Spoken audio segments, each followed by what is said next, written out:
You see item on there for balance transfer? Yes. You'll see it. I saw it I'm already. just running out of time. Yeah, that's fine. That's it. That's fine.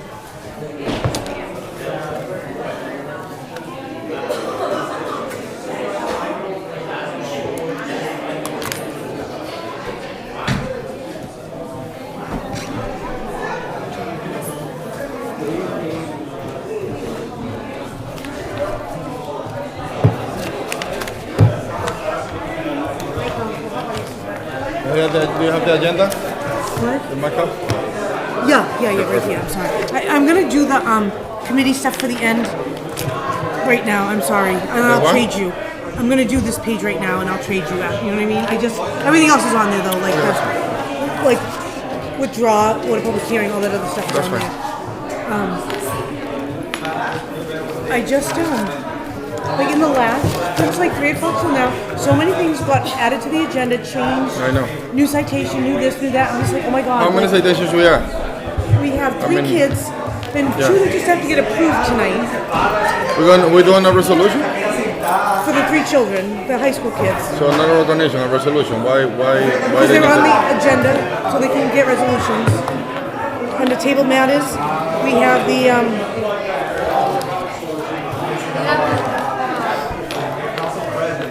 Can we just do it as a citation?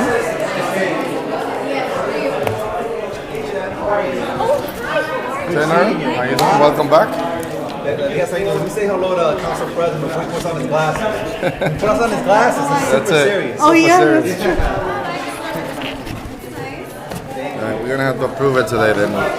So Next time, just put it as a citation, okay, even though we do it here. but we've done what. If it's I know, but I mean, for a citation, it's like, let's add another item to the agenda as a citation. but it says resolution, so I we know, could do but it. let's do another item so we Okay. can have on the table matter another item for citations. Because the resolution we're gonna have to declare an emergency, suspend the rules. You don't have to because you have the item already there. That's what I'm saying. Like, you put that on there specifically to kind of fill that gap. Okay, you got it. I think you're covered. I really do. All right.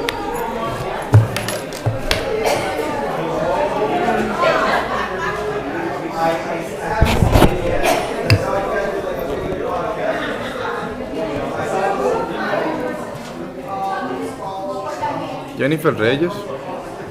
And just We need to redo. I'm gonna send what, it. what's wrong? I don't have his name on the top. Oh, It's okay. I'll fix it because this is for Monday. So we have time. okay. I just was going. I actually, Okay. No, just for food. thank God. Maybe there is other people that wanted to speak. They haven't.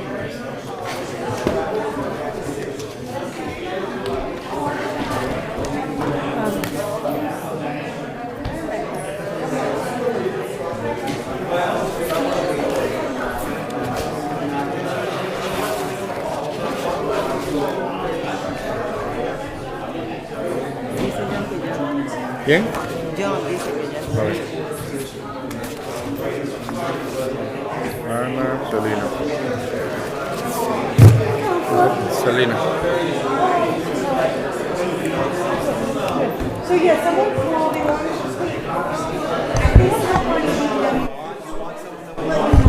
Good evening.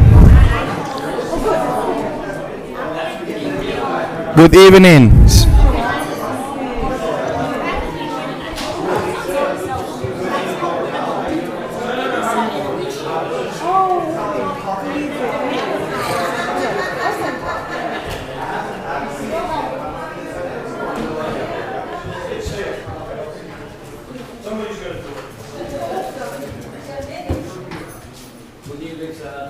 Anybody from the public would like to speak 2.5 minutes? We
The Silverius, I dated it for June 20th, and after everyone signs it today, we'll bring it to the printer tomorrow. For the that's when you want to put on a plaque. The Silveria is going to be approved today, right? It came from the from committee. Yeah, the resolution came up from committee. It's all done. It's all signed, and tomorrow we'll bring it to the thing to have it printed. Yeah. And they'll have it back by the 18th, or the 20th, whatever it's supposed to be.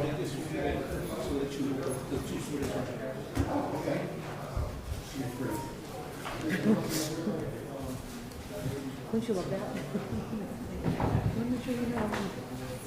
This wrong thing.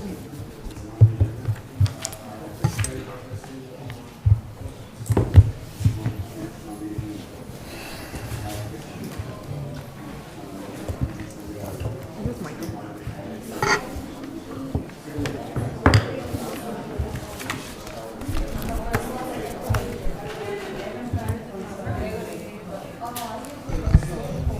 Vamos, let's go. Yeah.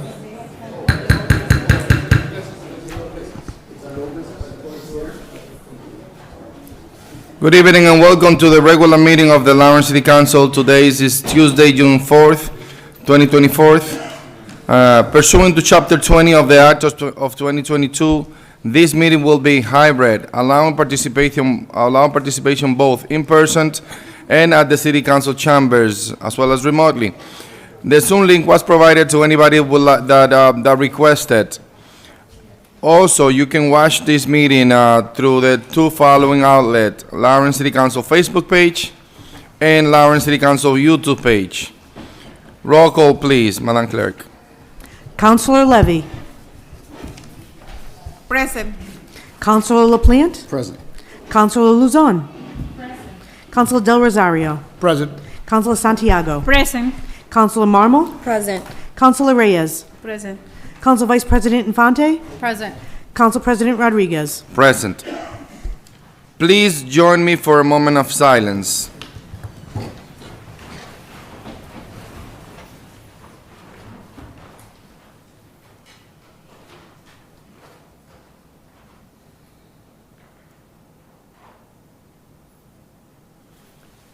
Please join me for the Pledge of Allegiance.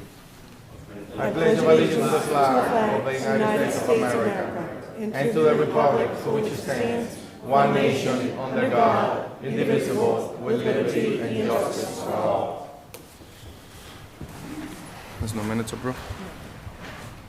At this time, there is no minute to be approved, and we're gonna pursue with public participation. The rules are as follow. You're gonna have 2.5 minutes to speak. At the 2-minute mark, you're gonna get a ring indicating that you still have 30 seconds. Please refer to the council as a whole, not as an individual councilor. The first person that we have on the list for public participation today is H. Mali. Name and address for the record, please. Humayun Mali, 53 Chester Street. Good evening, honorable members. We are grateful to this honorable City Council and Honorable Mayor Brian De Pena for offering contract for our patrolman officers and superior officers. Lawrence Police, with the impeccable leadership by Honorable Chief Bonilla, doing excellent job to protect our citizens. Lawrence Police, one of the best police departments in the nation. We support Lawrence Police Union and Superior Officers Union. Thank you for excellent job. Lawrence is a beautiful city because of our hard-working DPW employees. We demand the best compensation for our DPW employees and leadership. Lawrence Inspection Department, thank you for excellent job. We support our Inspection Department Employee Union. We must hire more inspectors. We, the citizens, welcome the new leader of the Lawrence Public School, Honorable Ralph Guerrero. We support your leadership. Lawrence teachers, you are number one. We are proud to support Lawrence Teachers Union. Please bring food and donation for our homeless population every Wednesday night to the Buckley Garage. Lawrence always is strong. Lawrence always unite. We demand the best contract for our brave firefighters with 3% COLA raise and hazard pay. We pray for the safety of all police officers endangering their life. Lawrence Police, thank you for making Lawrence a safe city. We Lawrencians stand united in support of Lawrence Police Union, and thank you. The next person is Councilor Rich Russell.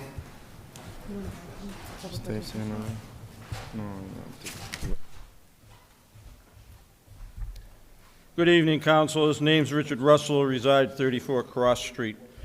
First, I want to thank the Budget and Finance Committee for having the patience to wade through 180 pages of financial fertilizer and weed out the important questions to be asked. A tip of my baseball cap to you. I must warn you of my impending comments at the public hearing on the FY 2025 budget. Second, a boot in the butt to the Denzians of the third floor for interfering with the selection process for the Lawrence Public Schools superintendent. I hope the city offers to pay DESE back the money that they wasted in vetting individuals for this important job. Just think how much money DESE could have saved if they realized how effective a third floor hissy fit was. Third, it's good to see several playgrounds, the Donovan and the Cronin, have been rejuvenated. But I have to ask a question. What happened to Rowell Park? We had neighborhood meetings down there in cold, windy weather, only to find out the wind blew the plans to the back of the stove. Continuing on, it would be nice if the powers that would be would limit the use of City Hall parking lot by city employees on Tuesday late afternoons and Tuesday early evenings on the days of city council meetings to allow the citizens of Lawrence wishing to attend council meetings space to park in. Back in the day when Dan Rivera was mayor, there was a prohibition against City Hall employees from using the lot. Last, is there any way the city could notify the public in a more timely manner about the ongoing street paving program? Just hanging cardboard signs with a 2-week time frame of no parking somehow doesn't fit what my definition of proper notification is. Always. Thank you for the chance to address you with various concerns about the city. P.S. Does the Alma search process affect police chiefs, and will hissy fits be allowed in this search process? Thank you. Thank you. Now, public participation is now closed. These names are going to be submitted for the record. Pursuant to the agenda, before we continue with the agenda, I would like to recognize that the presence of the visit of our own State Senator Pavel Payano. He's here with us today, as well as the State Representative Paulino. Thank you for the visit.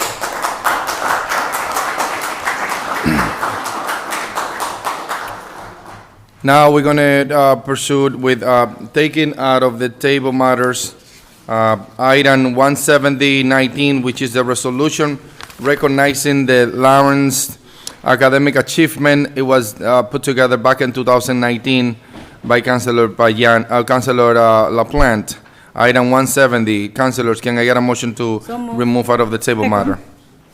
There is a motion on the table, properly second. Discussion. No discussion. All those in favor, please say aye. Aye. Any objection? The ayes have it. Councilor LaPlante. Thank you, Council President. Appreciate the courtesy and the time. What I would like to do now, we have a few folks we want to bring up. You did already mention that we have Senator Payano here and Representative Paulino. If they're willing, I would like for them to be here as well for the first one and for the second one. And then I just want to invite, the first person is Nikki. Oh, Nikki, can you come up, please?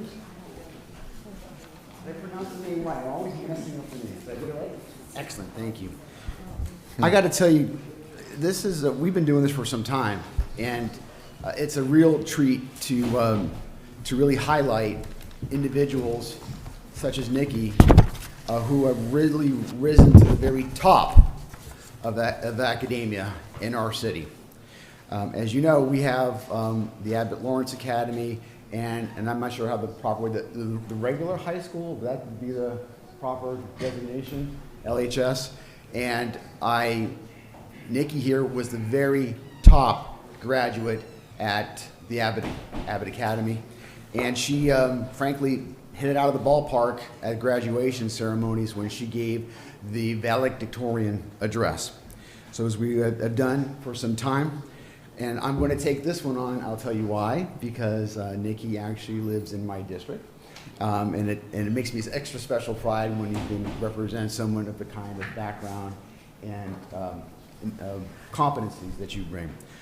So besides being the valedictorian at the Abbott Lawrence Academy, you were very involved in Upward Bound math and science programs, and I can always mention that. How do you pronounce Nobles and Greenough School? And she also got a 7-week-long physiological chemistry summer course at UMass Boston.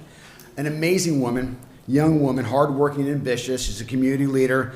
She excelled in many advanced honors, advanced placements, early college classes at Merrimack College, for example. She has a strong interest in pharmaceutical sciences. You've done a ton of STEM courses as well through your high school years and apparently your early college years. And you know something? You've been very involved in other extracurricular activities as being a member of the Lawrence Asian Student Association, the LASA, and you're also helping with other cultural events and fundraisers at your school. You are going to be studying pharmacy at Northeastern University, and can you tell me what your GPA is? 4.662, right.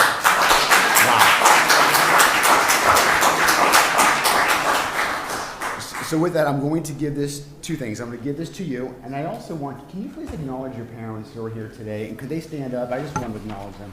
Thank you. Excellent job. So that's for you, and I also want to give this to you. This is a City of Lawrence pin. I'm going to give it to you. I'm not going to pin it on you. And I hope that you will wear this with pride at school or wherever you find it appropriate. But it has the 3 rivers. It's got the Shawshene, the Merrimack, and the Spigot River on there. So I hope you will wear that with pride. You are so welcome, and I'm glad to be part of this. We have Senator Paulino here as well. You have the floor, sir. Rep, so you switched chambers. Did I say representative? No, Senator Paulino.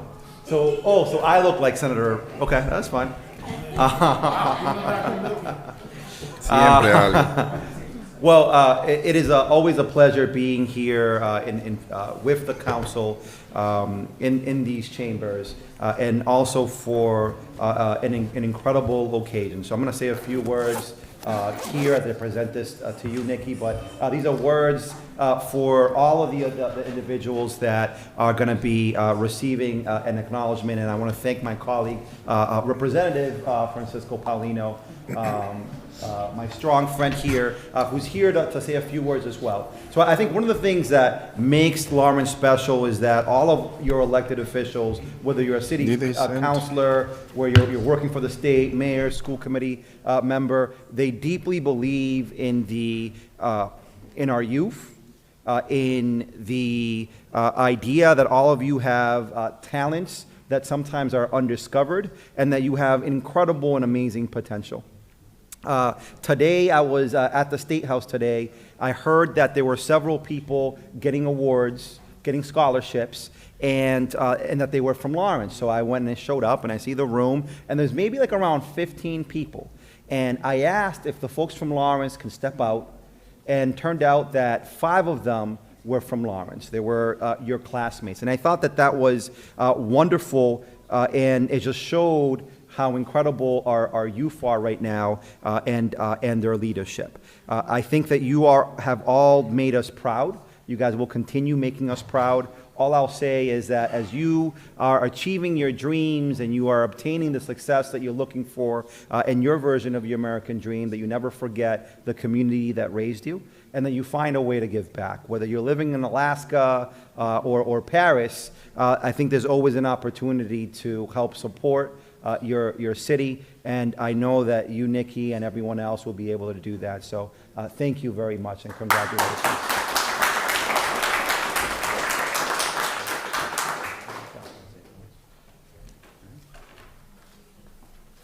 Well, Counselor, when you got confused, and you call me Senator, and you call Pavel Paulino, I didn't get angry because besides he being one of my best friends, he's a role model for me, and I want to be like him when I grow up. So for me, it's an honor to be confused with him because I love him as a brother, and I want to be like him one day. So, saying that, I'm an immigrant just like your parents, and when I walk every street from this city, I see talent just like you. And when I visit any school, I see kids with the same ability to learn and succeed, just like you have succeeded. And if they have the opportunity and that you have, they will do as well as you do. Just remember, yeah, just like Pavel have been a role model for me, you are the role model for many kids in your neighborhood. Just remember that for somebody in your neighborhood, somebody in your school, you are a role model. And this city will look forward for you. And your parents are so proud of you, you cannot even imagine. Thank you for making the city of Lawrence proud.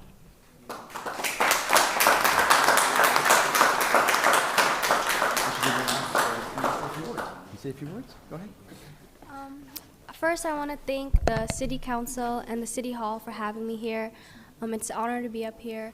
I also want to take some time to thank my principal, Ms. Siprich, for all the support she's given me throughout high school. I'm very proud to be a part of this community, and I'm excited for what the future holds. Thank you. Just go right in front over there and shake everybody's hand. We'd like to do that. Thank you.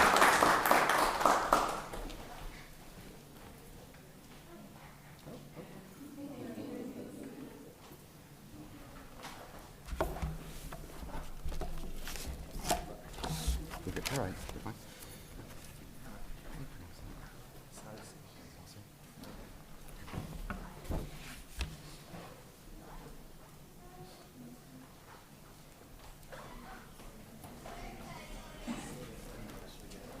Could I ask Council Marmol to join us for this next one? Angel? Angel? Is Angel Salce Noble here? Angel? No? Okay. We're going to hold on to this one just in case. Are they here? Oh, okay. We're going to. I thought he was here, but I'm not. So thank you very much, Council President. I appreciate that. And then when we do have an opportunity to honor Angel Salce Noble, we will at a later time. So thank you.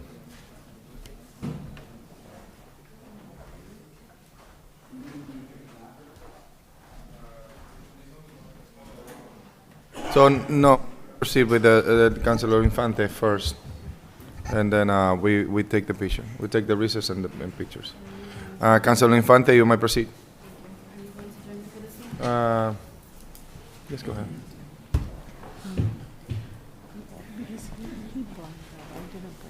Okay, that's fine.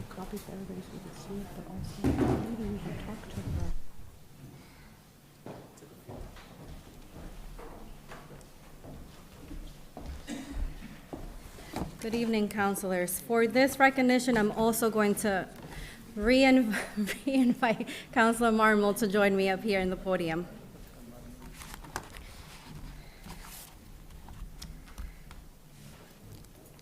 I first want to start off by thanking Lawrence High Headmaster Victor Caraballo for his help in providing additional information on this student. This student athlete, I came across him, and I'm gonna call him up in a minute, but I learned about him through Instagram. There was a small social media graphic going around acknowledging his sports achievement. He averaged 26.7 points and 11.2 rebounds, which earned him the Merrimack Valley Conference All-Star honors. That was plastered both. I saw it both on my personal Instagram and my city councilor Instagram, and I just needed to learn more about this student. So at this point, I would like to introduce to the city council the amazing student athlete, Obi Sebastian Luciano.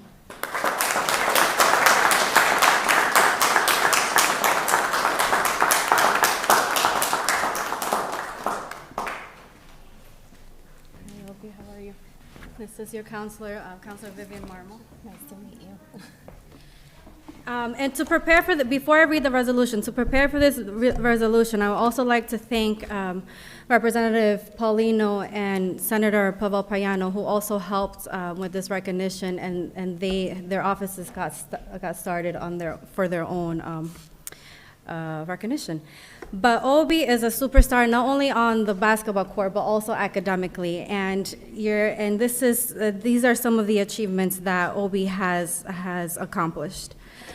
Obi is a salutatorian of Lawrence High School's prestigious Abbott Lawrence Academy. As a talented athlete, Obi could have chosen a less rigorous academic program, but he excelled with a challenging course load consisting of all honors programs, advanced placement, and dual enrollment courses at Merrimack College. He has taken advantage of academic opportunities to advance in the STEM field, and in doing so, discovered his love for computer science through his AP classes. And whereas Obi skillfully balances education with his commitment to athletics and volunteerism, throughout his high school career, Obi has been part of the varsity basketball team and dedicated countless hours to daily practices and games. And this year, he was named captain of that team. Obi has volunteered with the middle school youth basketball program, running basketball clinics, refereeing, and scorekeeping games, allowing him to share his passion for basketball and serve as a much-needed role model for younger students, while also tutoring his peers in both math and science. Additionally, this young man will be attending Yale University in the fall, which is an amazing achievement.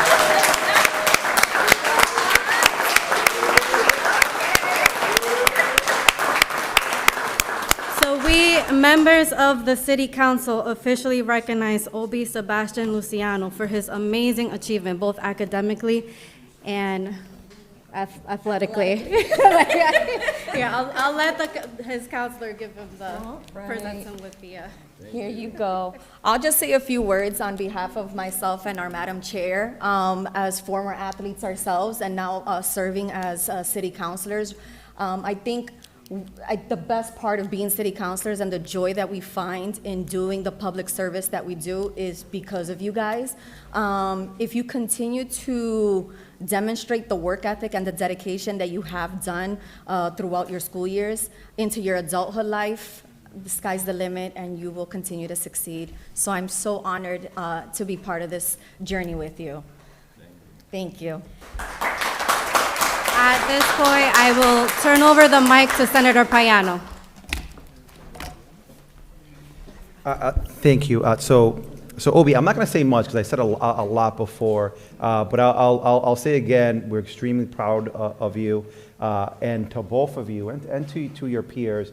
Within my office, there's always opportunities to intern. We're always looking for great individuals like yourselves to come on board. So know that our office is open to all of you for that or for to help with other opportunities. We're all here to help support you. So even though you are leaving Lawrence High School, you have not left Lawrence.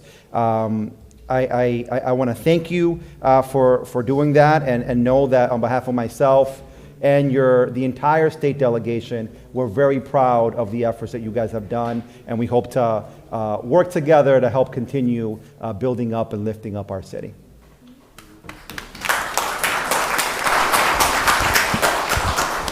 Would you like to say a few words?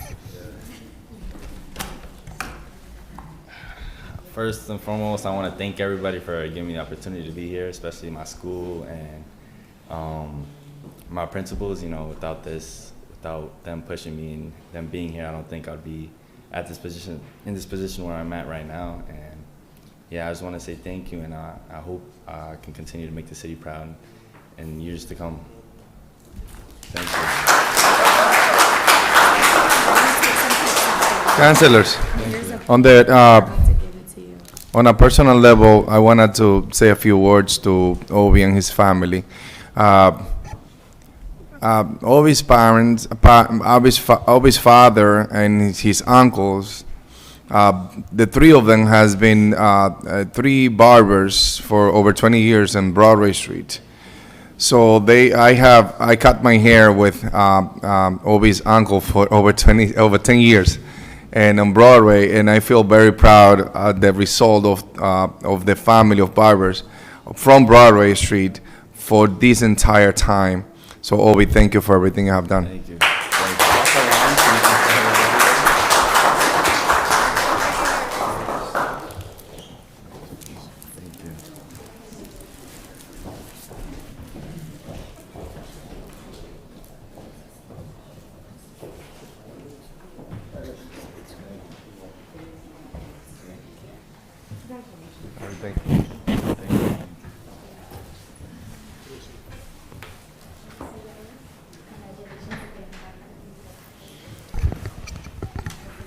Councilors, can I get a motion to table this item and right after a motion to recess? So moved. Second. There is a motion to table, properly second discussion, no discussion on the table matters. All those in favor, please say aye. Aye. Motion to recess. Second. There is a motion to recess, properly second. All those in favor, please say aye. Aye. The ayes have it.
Okay, we good? Councilors, can I get a motion to get out of recess? Second. There's a motion on the table, properly second. All those in favor, please say aye. The ayes have it. We continue with the agenda. Council President, Councilor Luzon. motion to take item 288-24 out of order. Nice Racing rides from June 10 to 16 and festival June 15 and 16 of this year at the Campagnon Common. What's the item number?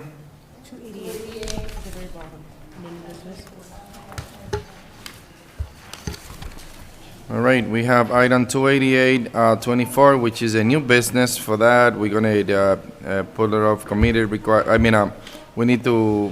require 6 votes to declare as an emergency to add it to the agenda.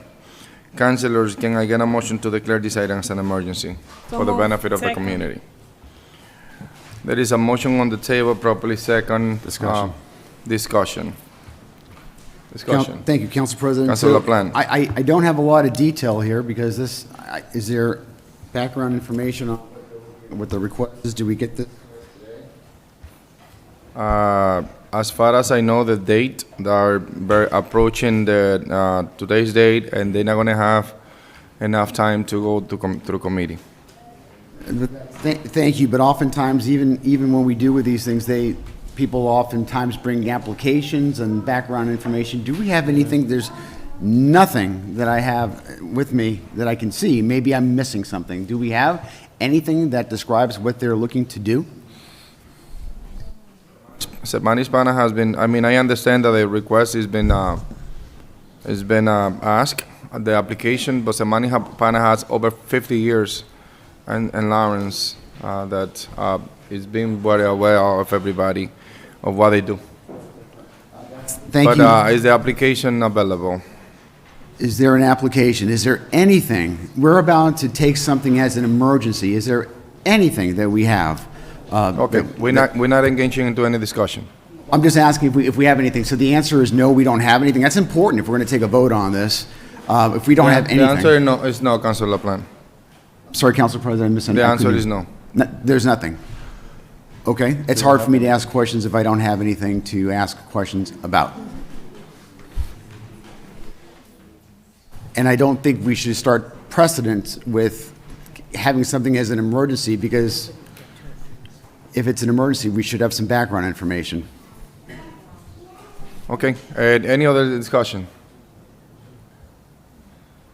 I see none at this point. I call the questions. All those in favor, please say aye. Aye. Aye. Any noes? No. Roll call, please. Councilor Reyes. Yes. Councilor Marmol. Yes. Councilor Santiago. Yes. Councilor Del Rosario. Abstain. Councilor Luzon. Yes. Councilor LaPlante. No. Councilor Levy. Yes. Councilor Infante. Yes. Council President Rodriguez. I vote yes. Now this item is part of the agenda. Councilors, what is the desire? The event is going to take place between June 15 to June 16, as well as June 10 to June 16. So starting on June 10 all the way to June 16, that's when the event is going to take place at the Campagnon Place as requested. Councilors, at this time, since we might discuss this, we either send it to committee, but before we send it to committee, I would like to, we will not have time to send it to committee, so we're gonna need to suspend the rules so we don't have to send it to committee. For that, we're gonna need, we also need 6 votes. So can I get a motion to suspend the rules, not to send it to committee? For that, we're gonna need 6 votes, councilors. So there is a motion to suspend the rules and be able to discuss it at this level properly. Second. Discussion, Councilor LaPlante. All right, so let me get this straight. So it's an emergency. We're now suspending the rules. so that we don't send it down. The council president said, I think the word was 50 years that they've been doing. That's Over probably 50 years, yes. Over 50 years that this has been happening, but yet tonight, we're doing an emergency, we're suspending the rules, just so I'm clear. Do we know where they are looking to, what is it that they're looking for? The use of the Campagnon Common is what I have on the title, but that's all I have. Is there a carnival? Is it something else? There's a lot of confusion. Can someone? There's no confusion here. Okay, please correct us so we know. We can clarify a few things for you, just for Please. you. No, Obviously, Council President, I think it's for the people that I represent as Councilor well. Plan, excuse me. You're gonna get your answers. Give me a minute, okay? Obviously, you wanna make a show out of it, but you won't get that. Council President, I think it's uncalled No for, problem. that comment. Let's open it up, let's open the floor to, or actually, as a matter of fact, I won't be able to give you an answer because we are not able to discuss this until we actually have the item at this point and be able to discuss it. Councilors, there is any discussion to suspend the rules to actually be able to discuss it at this level? Any discussion, any other discussion about this? All right, I hear none, so at this point, I call the questions. All those in favor, please say aye. Aye. Any noes? No. Roll call. Councilor Levy. Yes. Councilor Plant. No. Councilor Luzon. Yes. Councilor Del Rosario. Abstain. Councilor Santiago. Yes. Councilor Marmal. Yes. Councilor Reyes. Yes. Council Vice President Infante. Yes. Council President Rodriguez. Yes. So now, councilors, we have this item at this level. We are in the process of discussing this for either approve it or not approve this item. We can do many things at this point, but as previously asked, we would like a motion to be able to look for the approval of item 28824, which is the Manispana fundraising right from June 10 to June 16, and the festival that is going to take place on June 15 and June 16 of 2024. Located at the Campagnon Commons, Gary Lopez, the president of the Manispana, she is here with us, and we are looking for a motion to approve this item so we can discuss it. Discussion. There is a motion on the table. Can I hear a second? Second. Properly second, discussion, Discussion. Councilor Infante. Councilor Vice President Infante. Thank you, through you, Council President. I would like to hear if we have a representative from the police department pertaining to this event, if all the permits for this event has been pulled. I would like to know more information as well. And what is the status on the city side of things? Name and address for the record, please. Name and address for the record. Lieutenant Joseph Cirillo, 90 Lowell Street, Lawrence, Mass. So can you give us an update as of the potential discussion with the Manispana about the continuation of a 50-year tradition event that is happening in Lawrence, about the discussion with the police department and the security of the event? Absolutely. So over the last several months, we've been working with the committee from Semana Hispana to develop a plan for this annual event. The event was scheduled to be held at 1 Canal Street. Due to complications, it was moved to Pemberton Park, and that was the last location that I knew that this event was going to be held.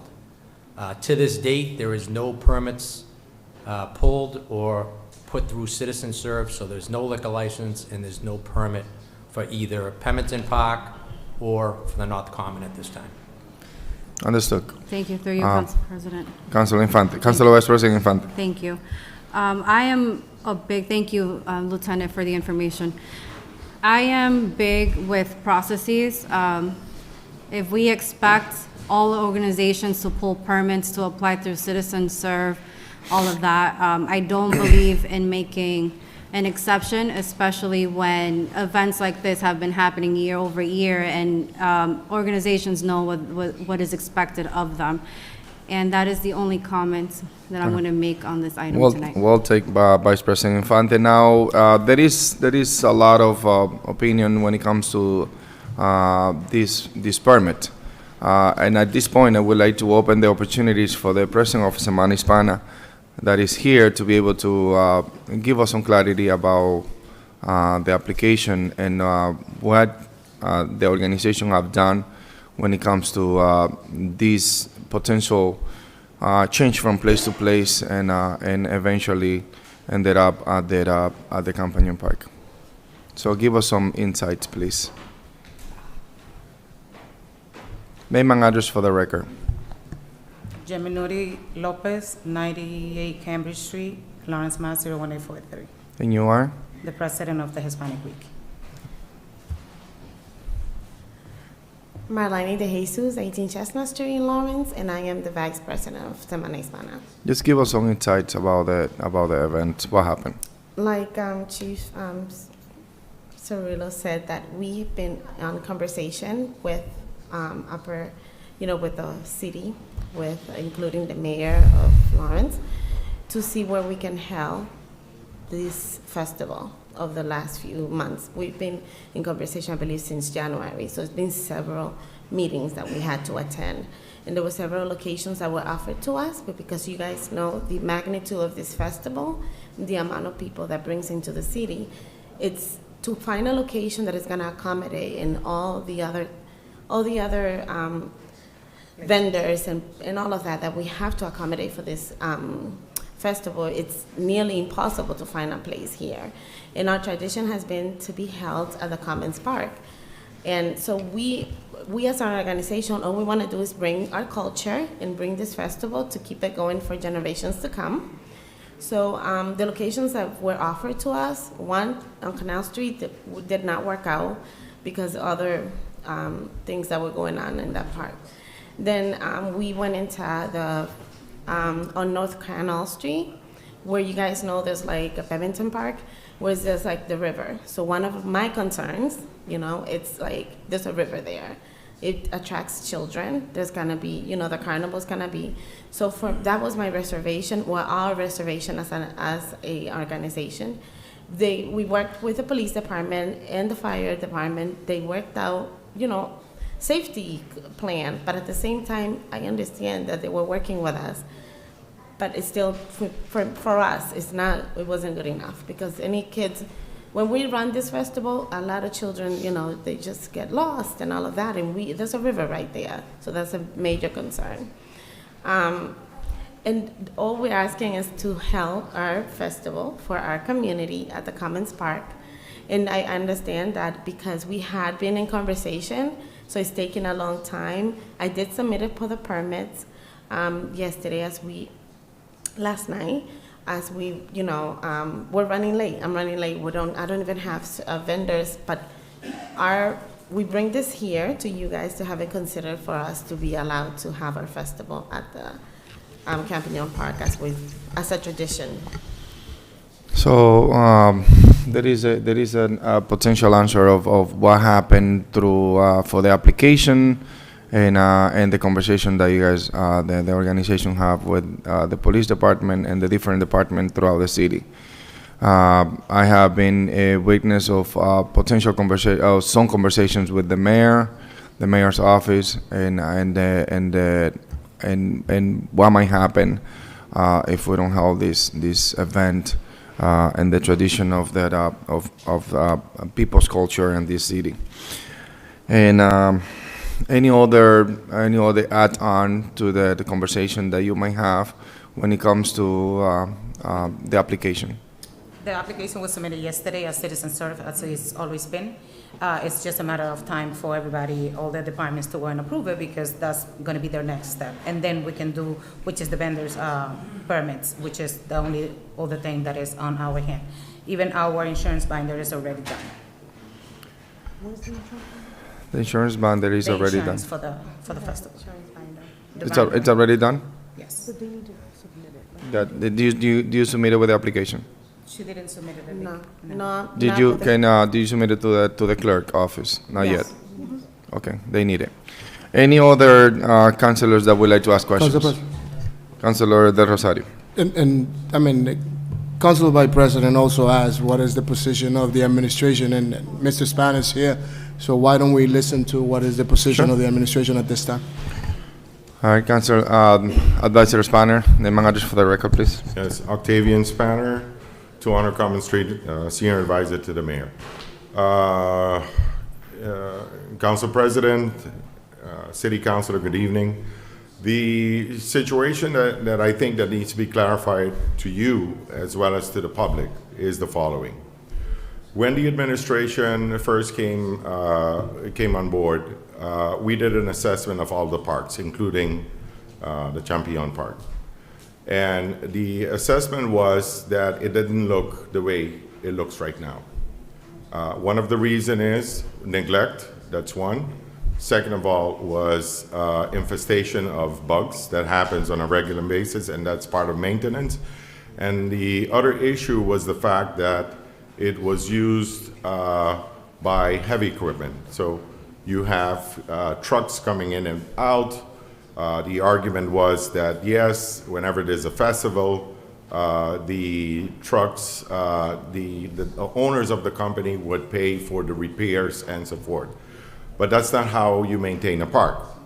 So the mayor indicated, and I also had a conversation with Semana Hispana and voiced the concern that the administration had.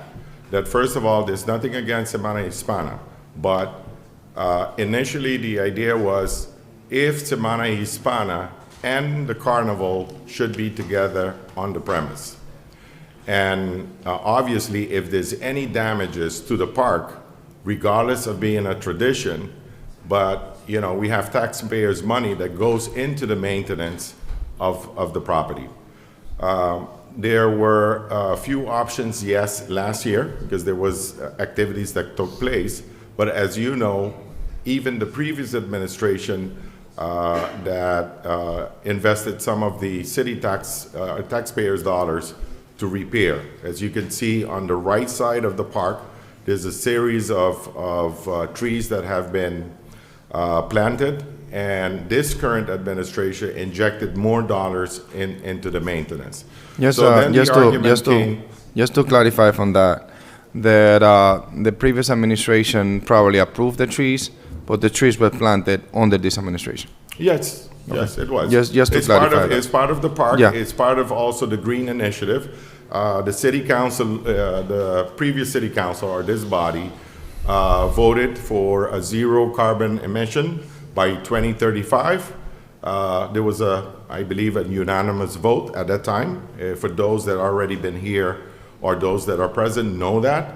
And that's the reason why basically this administration is executing whatever it promised the community. That we will fix the parks, we will make sure that we have lighting. The mayor is passionate about the upkeep of the parks, including the common park. And basically what we're doing together with the different departments and the Department of Public Works is just executing the program. Now, that doesn't have absolutely nothing to do with the Festival of Semana Hispana. What the administration is concerned with, the park could be used like any other park. I just came from Canton, the city of Canton. They have their festival. They're organizing the event.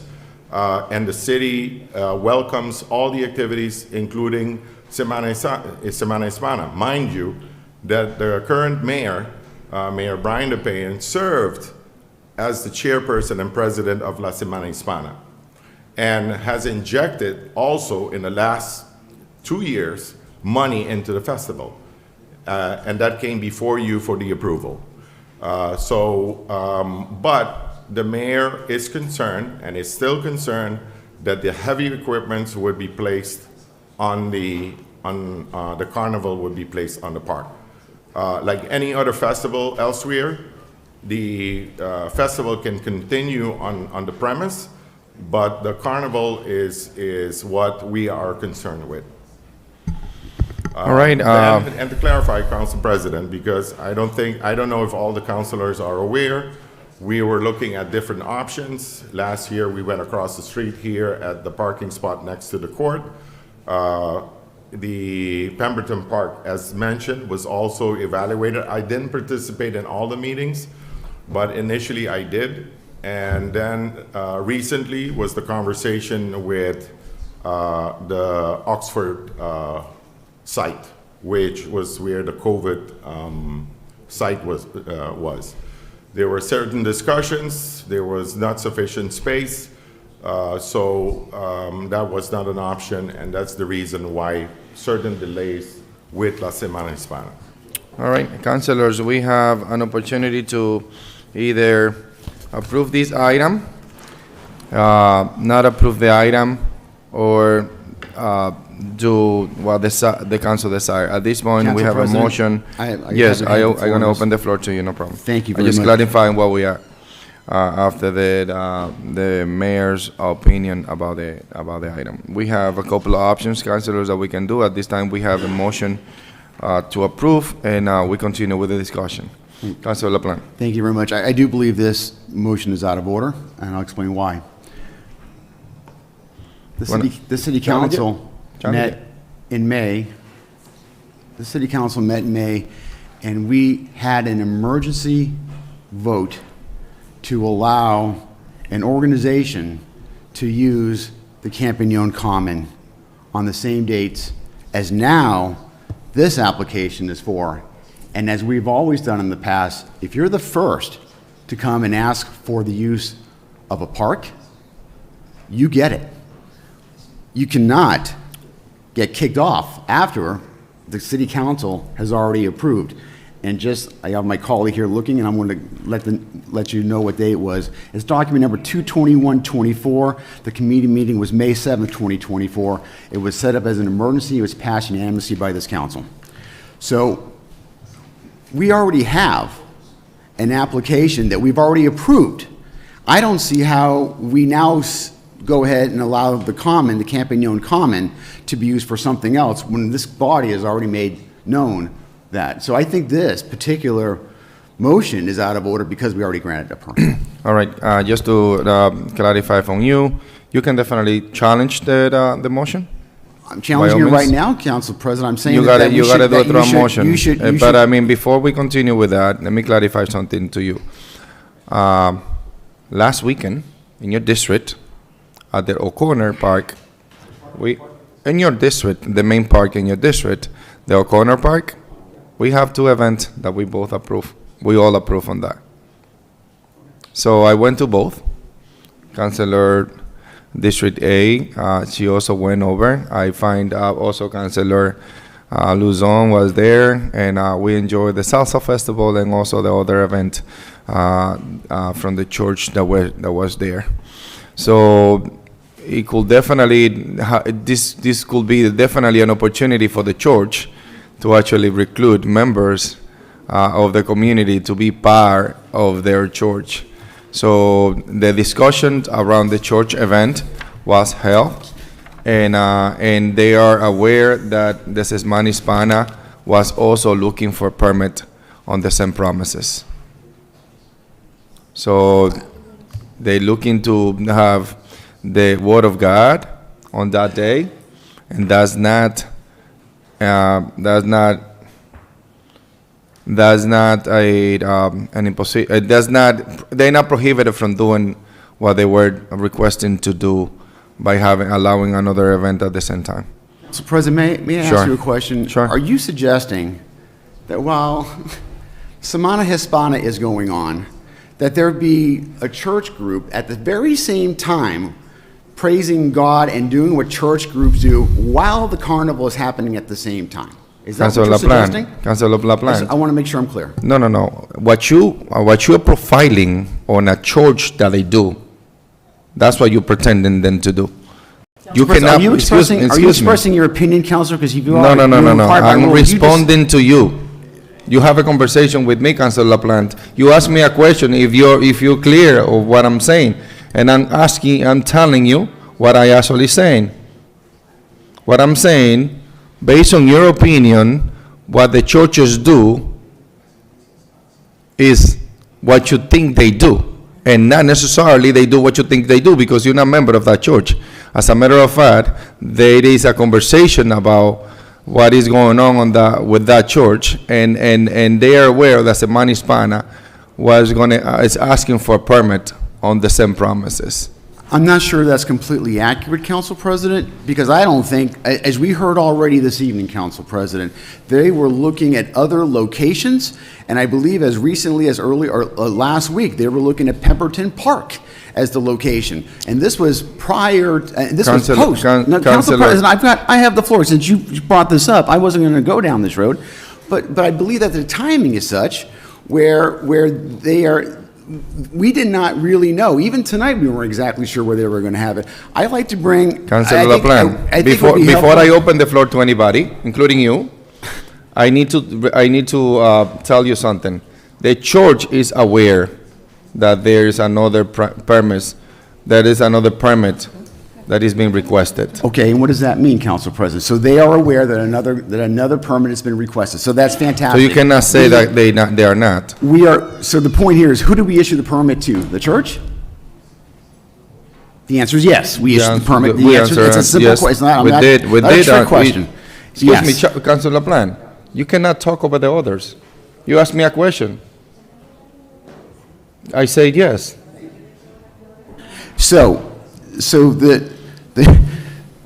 They've asked for it, we've issued the permit, and what I'm suggesting is that it doesn't make a difference what I think about the church. It has nothing to do with that. It has everything. Express your opinion. Council President, you just interrupted me again.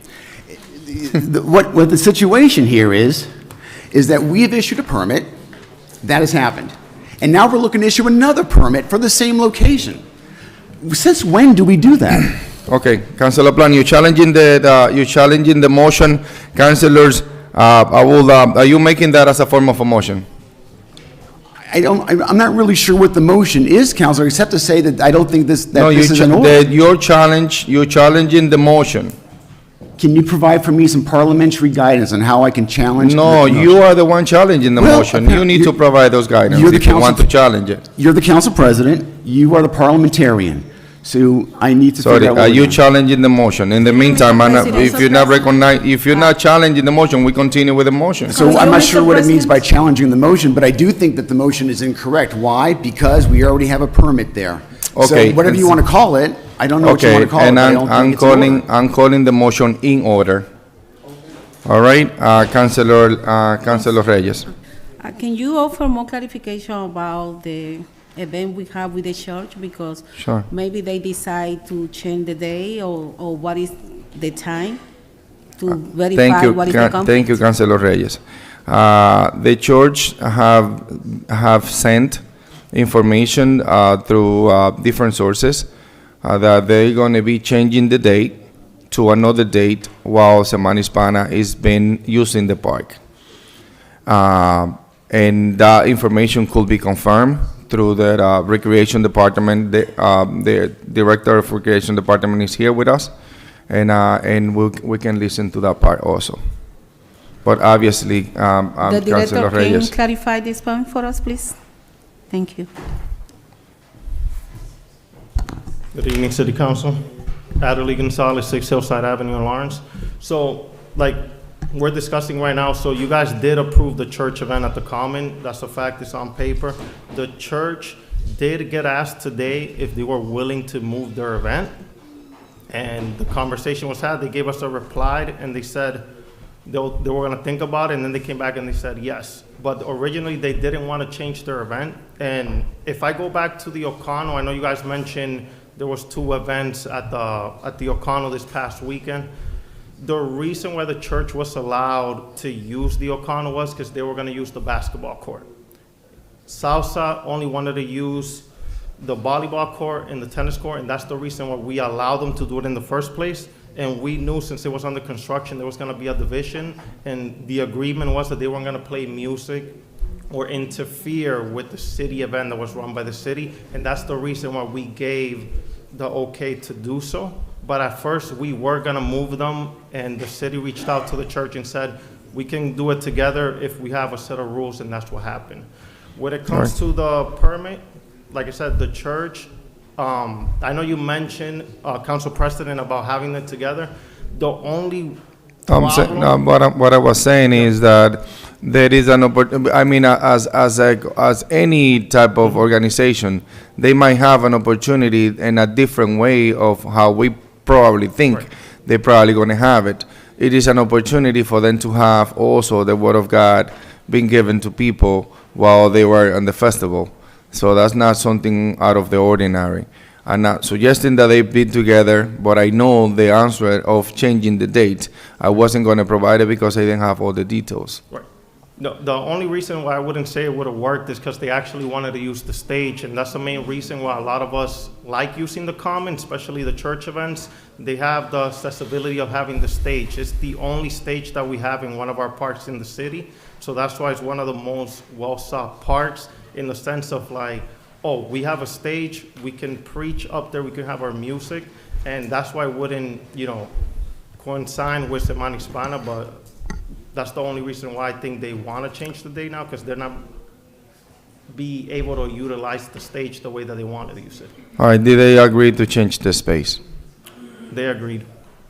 And also to change the date? Right, but all right, it has to still come to council, and it needs to be approved by you guys. If no they problem. Change their date. Thank you. There is some clarity on the church portion of it. Any other councilor that wishes to speak? So, Council President, I'm just concerned if we're gonna- Councilor LaPlante, you have no floor at this point, and I need to ask the other councilors if they have an opinion. Thank you so much. Councilors, any other questions around this specific item? All right, we go into the second round of questioning. Councilor LaPlante, you have the floor. Thank you. So, besides the fact that we haven't clarified that we've already given a permit, that we will have to probably rescind, which we can't do this evening. Why? It's not on the city council agenda, so we can't rescind a permit that we've already issued. That's number one. Number two, if we somehow do some hocus pocus and say that's not really important, we're still gonna let Semana Hispana go, even though we have another permit over there, Council President, there are things that we should be concerned about with respect to the application form, which none of us have seen. None of us have seen it. Apparently today, or maybe yesterday, I've forgotten now the timing, but something was submitted to CitizenServe on an event as important. I want this thing, to be honest with you, I've been taking a vote on Semana Hispana now for 19 years, and this will be my 19th, and many times I have supported Semana Hispana in what they're trying to do, but I've been very clear about the use of the Common for the Campagnon Common with the carnival rides, which I'm going to go perhaps later if we decide to go down that route. But there are things that we should have in the application package. And, is there an indemnity clause on there, a certificate of insurance? These are things that I have before. Do we have a license? Are they going to be serving alcohol on the Common? If they are serving alcohol, do they have a license from the licensing board? I believe the licensing board is meeting tomorrow night. So is that not happening? Is it on a licensing board agenda? I don't know. There's an application for the license for public entertainment on a Common. We have none of these things, and of course, we have none of the sign-offs that we traditionally have asked. And so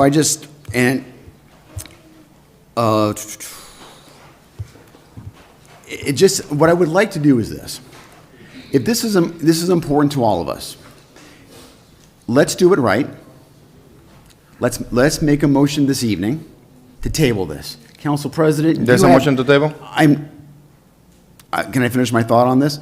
Not yet, but what we should do is do that, and then, Council President, I would encourage you to order a special meeting in 2 days so they can bring us all the paperwork that is required so we actually are doing things the right way, and then we can also deal with the previous permit that we've already issued and deal with that the right way. If we come back in 2 days, or whatever the public meeting requirements are, we can take care of this at that particular point. All right, councilors, any other questions on the second round about this item that we have to approve this permit? All right, at this point, I hear no other questions or comments or... I'd like to make a motion to table. There is a motion to table. Second. Properly second. No discussion on the table matters. All those in favor, please say aye. Roll call, please. This is on the motion to table. Counselor... Motion to table on this one. Counselor Reyes? Yes. Counselor Mamo? No. Counselor Santiago? No. Counselor Del Rosario? Yes. Counselor Luzon?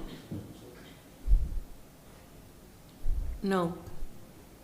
Councilor LaPlante? Yes? Councilor Levy? Yes. Councilor Infante? Abstain. Councilor Rodriguez? I vote no. What's the count? 4 votes in favor of tabling, so that is not a majority. So a motion to table is not, it didn't go through. So at this point, councilors, any other questions or concern on this? Council President, I'd like to make another, Council President, even though I don't really want to do this, but because I don't want to put somebody else who's properly received the permit out of the way. Councilor but- LaPlante, but can let I me- ask you a question, Councilor LaPlante? I have the floor. Can I finish my No, comment but first? let me just ask you a question before you continue. Why would you do that? If I ask you a question, you're talking through the city council president, right? I'm always talking to the city council Of course. president. So can I ask you a question? Yes, Council President, you have permission to ask me a question. How many times you vote yes on the affirmative for Semana Hispana, for the record? You know something, Council President? I can't tell you how many, but you can look it up. And No, if you try I to mean, put- according to the council, according to the president here of Semana Hispana, she say never. That's What do not you true, mean? Council President, and she Okay. needs to show that if she, and by the way, she never made that comment. All right. You made the comment, Council President, by way of asking that question. So let me get back to the previous point, which is this, Council President. What we should do is this, and I'm afraid I don't even really want to do this because somebody already properly has a permit. But if you're going to go down this road, what we should do is this. We should allow Semana Hispana to have the common and use that place for the activities, but not for carnival rides. And they should find a different location for the carnival rides. And that's that's a motion that I hope might carry. And I just want to make sure that, is the administration supportive of that? So particular- Councilor LaPlante, are you making a motion? I'm withdrawing that motion. Okay. Still here? All right. I am making that motion then. So there is a motion on the table to only use the park between June 15 and June 16. Can I hear a second? Second. Properly second discussion on the matter. Discussion. Councilor Vice President Infante. Thank you. Counselor, my colleague to ask the question to the administration whether or not they are in favor. I believe that the administration reached out about the situation, so we know where the administration stands with this situation. So to act like we don't know where the administration stands is crazy, but that's all that's. There's always a little something of that.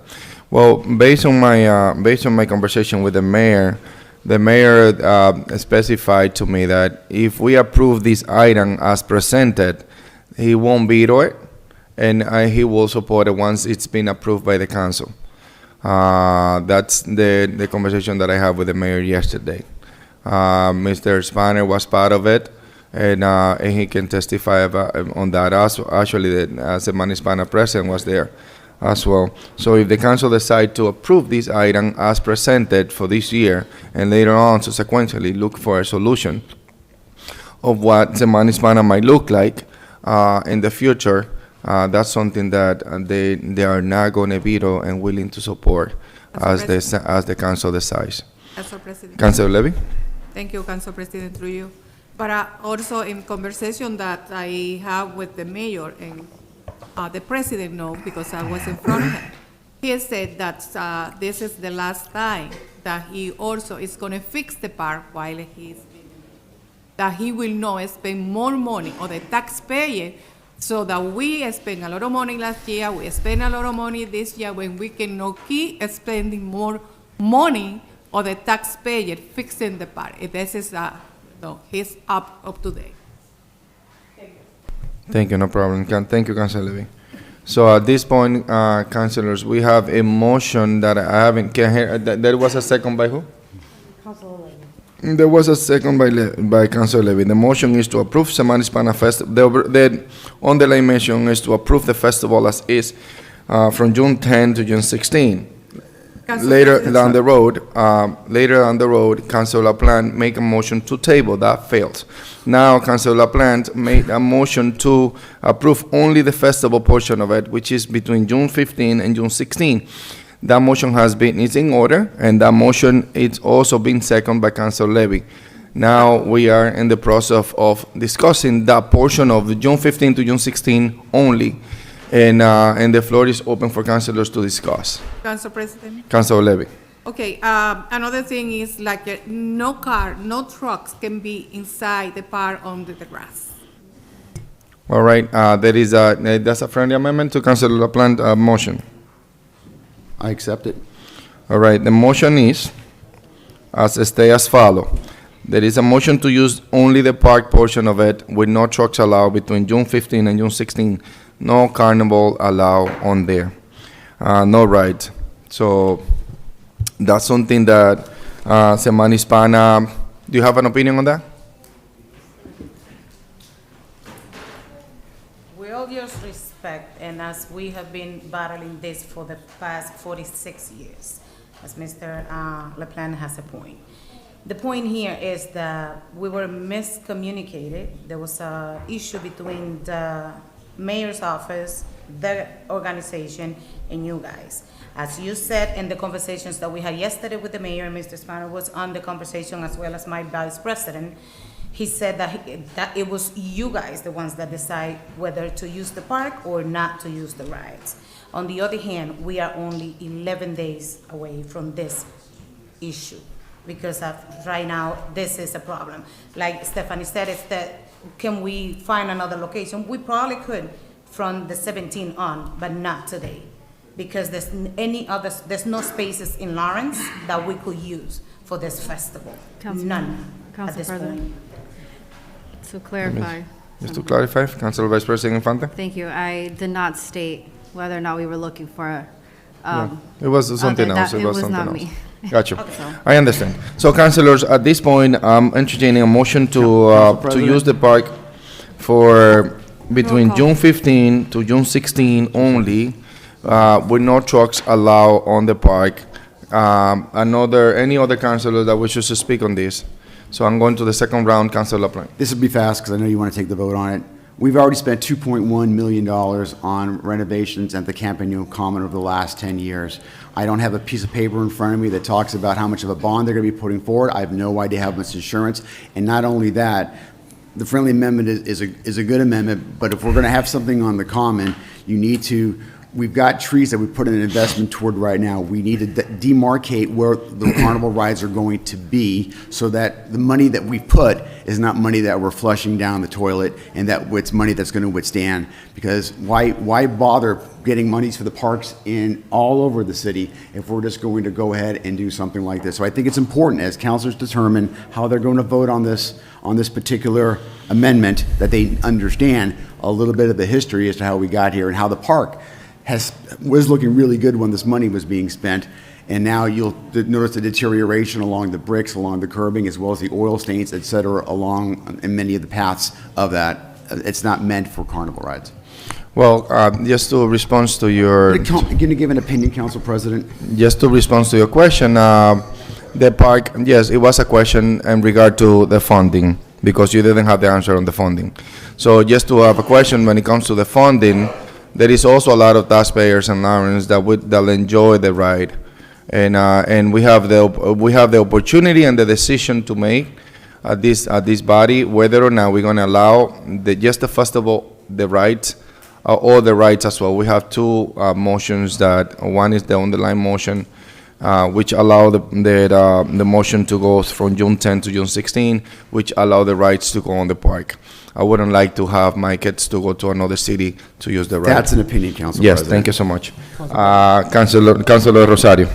Thank you very much. Through you, Council President.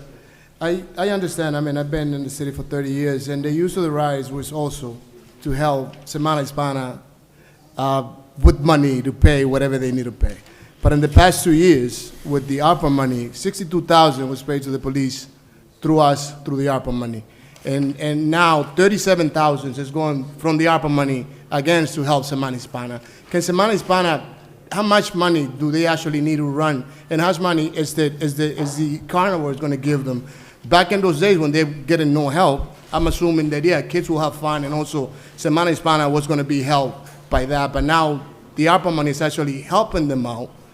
And if there's anything, how much money is the carnival is going to give you? I mean, that you need besides this 37,000, that's mostly going to details of the police. We got to meet up somewhere in between. I'm always in favor of Semana Hispana, never against it. But if it comes to money, the ARPA money is helping you guys a little bit more than what it used to be. None other person or none other administration provide this amount of money. Maybe because we didn't have the funds back in those days, and now we have it. But now, again, last year, $62,000 went into the details. $37,000 now going into it. Now going into the Companion Park, the detail is going to be $60,000 to $70,000. So we got to go into that also. I mean, you have a gentleman back there with his hands crossed. Maybe this is the way I speak, right? Maybe saying where the money is going to come out. But I mean, how responsible is it for the damages? How much money are you getting back? I mean, it's all that. When the city is actually, or the ARPA money, not just the city, the ARPA money is helping you out with money. I mean, can we meet at the middle again and say, you know what? We're not going to put this here. Let's find a place for the machines to be used in the same city. And have the festival the way it is, get the vendors inside. I mean, I see the Italian festivals, they don't use the machines. I see other festivals, they don't use the machines inside the park. I mean, and I love and I'm always voted in favor, but can we meet this year? Can we meet halfway? Because it's too late to find out where the machines are going to go. Can we tell the machine, I mean, we're not going to use you. We're going to use this $37,000 and use the vendors' money, because it's not also, we're charging for the vendors to come into the park. Again, it's my personal opinion. I mean, now you're getting help from the ARPA money. Back in those days, you didn't get no single penny from anybody. Maybe again, because we didn't have the funds. I mean, it's anywhere that we can, I'm not saying eliminate the rides, but put it somewhere else that it's not the park. And have the festival at the park with the vendors and the food and the orchestra and whatever entertainment that there is. All right. Council President. Let me allow the president of Semana Hispana to respond.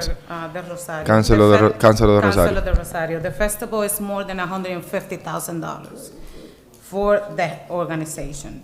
So from the rides, we get about $43,000. ARPA money was only last year for over $60,000. Yes, the mayor paid for all the police, but it wasn't only for Hispanic Week. It was for all the organization, and we understand that.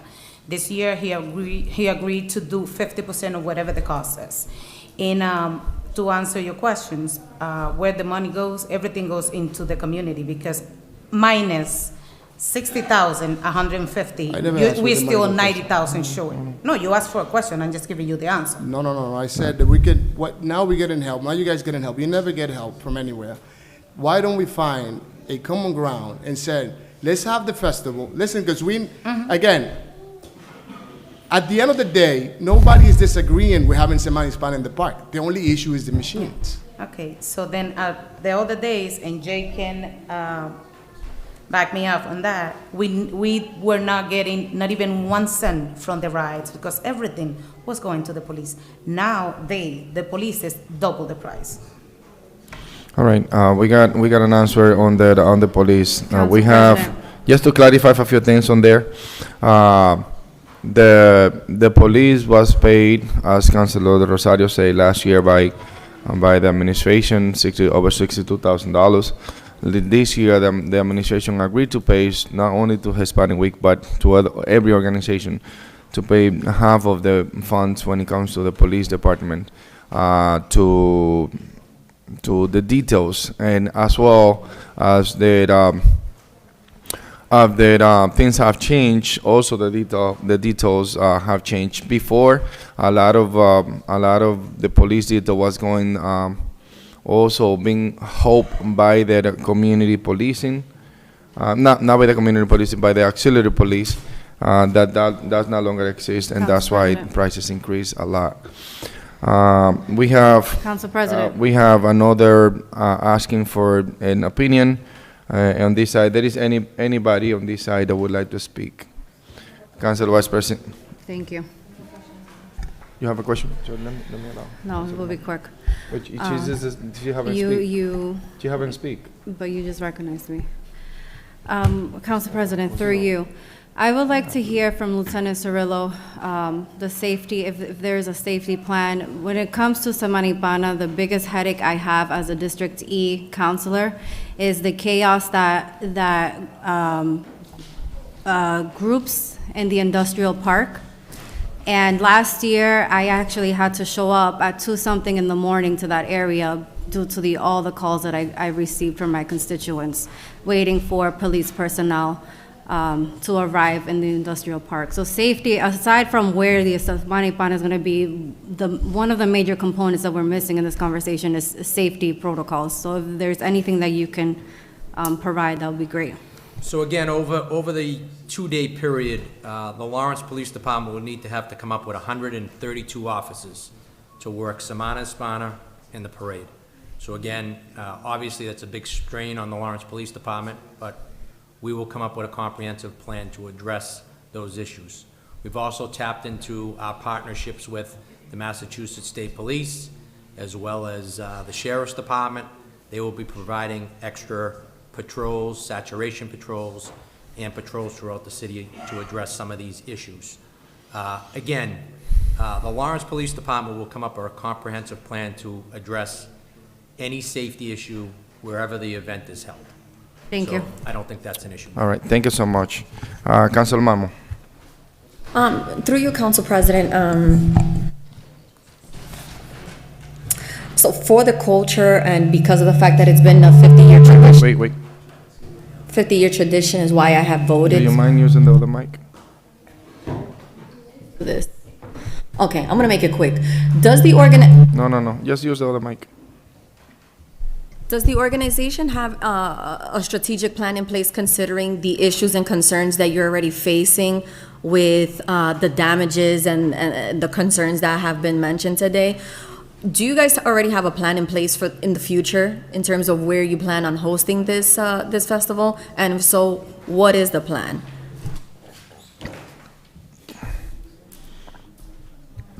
Ms. President. Councilor Vivian Marmo.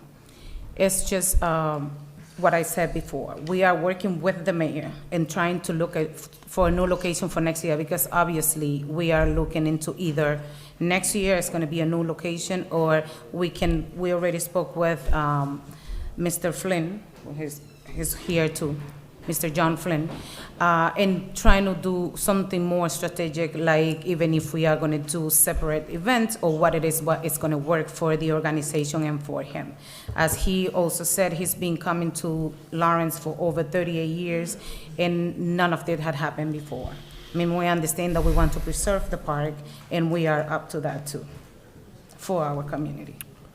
Mr. Flynn is here, so Mr. Flynn, do you mind taking the mic very quick?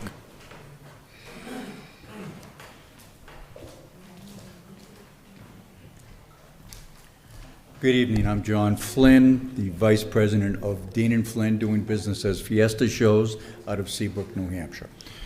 Mr. Flynn, in the past, just for the clarity of this council, in the past, the Fiesta Show have donated funds for that purpose of renewing the park. Is that something that the organization have asked you to do, or there's some conversations around that, just for the clarity of it? We in the past have donated a percentage. Excuse me, let me clarify that and go back even a few more years. In the past, on the Common, there were two events that always happened. There was the first, just specifically a fundraising carnival, and then with Semana Hispana, there was the carnival and all the music and the entertainment. The first festival was run for the city, for the Parks and Recs Department. That money went to the Parks and Recs Department.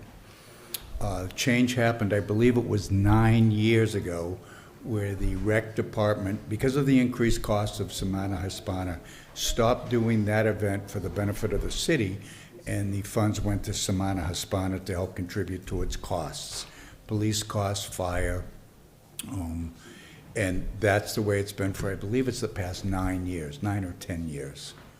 But funds that are raised from the first carnival would go to help pay and delay some of the costs. And then obviously the funds from the Semana Hispana were turned over to the committee for police costs and a variety of other costs that they incur.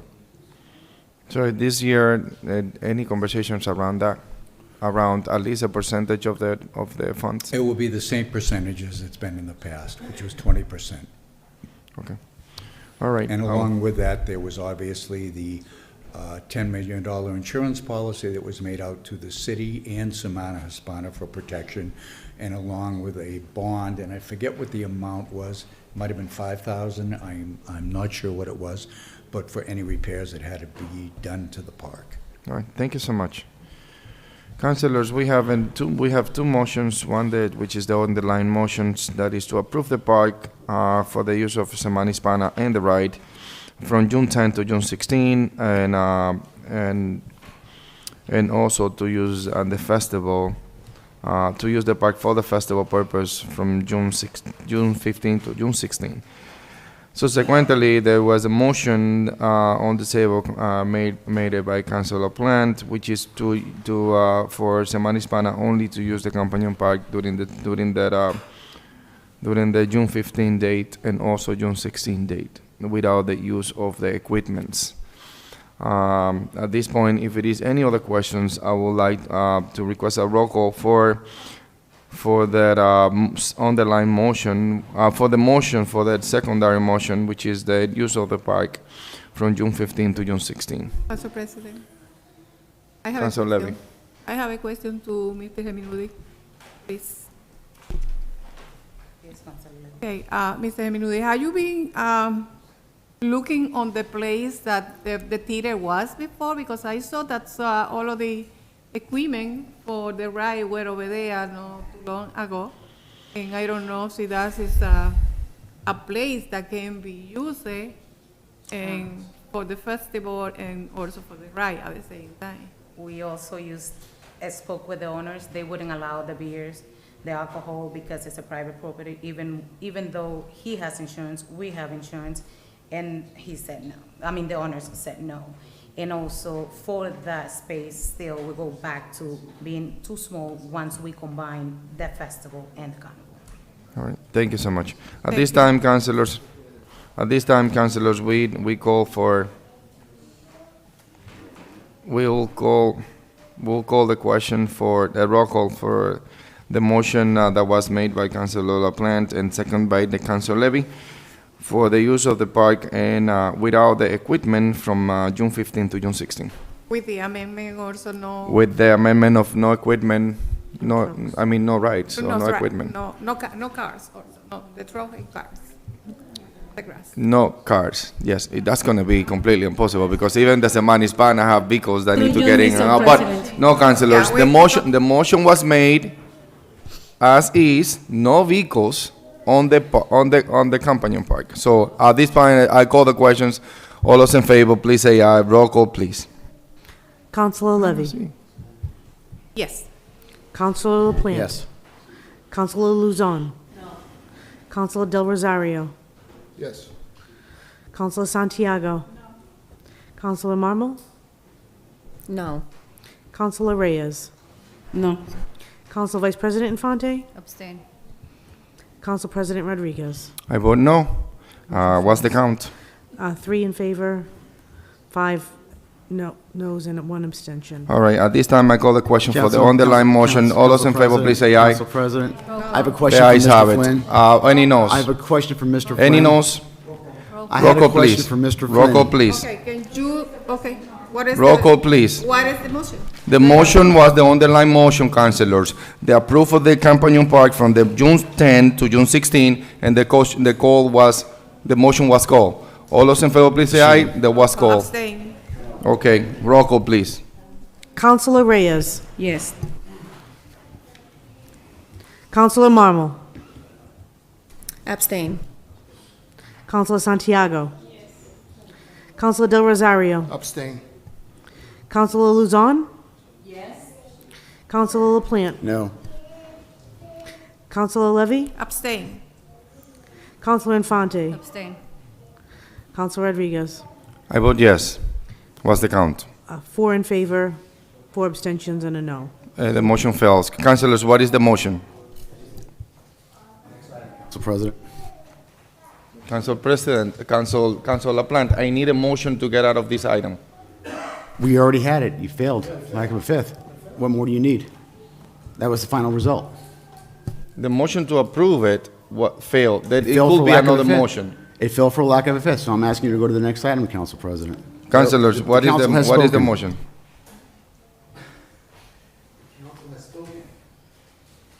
There is no motion, so we proceed with the other item. Going on top of the agenda, public hearings. Madam Chair, Madam Chair, please read the notice for item 14124, the declaration of hunger at Lawrence Municipal Airport as an school. This is ordinance 132-140. Document number 141-24. Notice is hereby given that the Lawrence City Council will hold a public hearing on Tuesday, June 4th, 2024, at 7 p.m. in the City Council Chambers, 200 Common Street, Lawrence, Mass. Pursuant to Chapter 2 of the Acts of 2023, and in accordance with the recently revised City Council Rule 2, this meeting will be hybrid, allowing participation both in person and remotely to accommodate any participant with health considerations that prevent them from participating in person. Access codes for remote participation are available from the city clerk, eileen.bernal@cityoflawrence.com or 978-620-3230. Meeting is also available on Facebook and YouTube. The purpose of the hearing is to gather testimony, information, and public input concerning the proposed amendment to the revised ordinances of the City of Lawrence, to be further amended by adding the following paragraph to section 2.132 of the Lawrence Municipal Code, Lawrence Vocational School. The new paragraph is 2.132.140. The hangar purchased by the City of Lawrence at the Lawrence Municipal Airport is to be used by the Vocational Technical High School and is therefore declared to be a school. Persons wishing to be heard shall be afforded the opportunity. All right, the public hearing is now open. Anybody from the public that wishes to speak? Name and address for the record, please. Thank you, Council President. Attorney Mike Morris, Jr., I represent Greater Lawrence Technical School. Just want to bring to the City Council's attention that the City Council did vote to approve an amendment to the district agreement to allow the city to enter into a sublease for the Greater Lawrence Technical School to operate the hangar as a school. As did the City of Methuen, and at town meeting, the town of North Andover, and at town meeting, the town of Andover. However, under the special acts that created the district, we do need it declared as a school building. This would be the last vote that would need to be taken that would enable the district to begin to commence and run this innovative program. It's one of only 2 in the state. It will provide opportunities to the students of Lawrence and the youth of Lawrence that, quite frankly, are pretty innovative, creative, and would not be able to, no other communities really have them, quite frankly. So I'm hopeful that the City Council will approve what is in front of you. Thank you. Thank you for your opinion. Anybody else that wishes to speak on the item 11424? The public hearing is now open. You have the opportunity to speak. I hear anybody else from the public that wishes to speak now, so the public hearing is now closed. Councilors, what's the motion? Motion to approve. All right, there is a motion to approve. Properly second discussion. Councilor Vice President Infante. Thank you.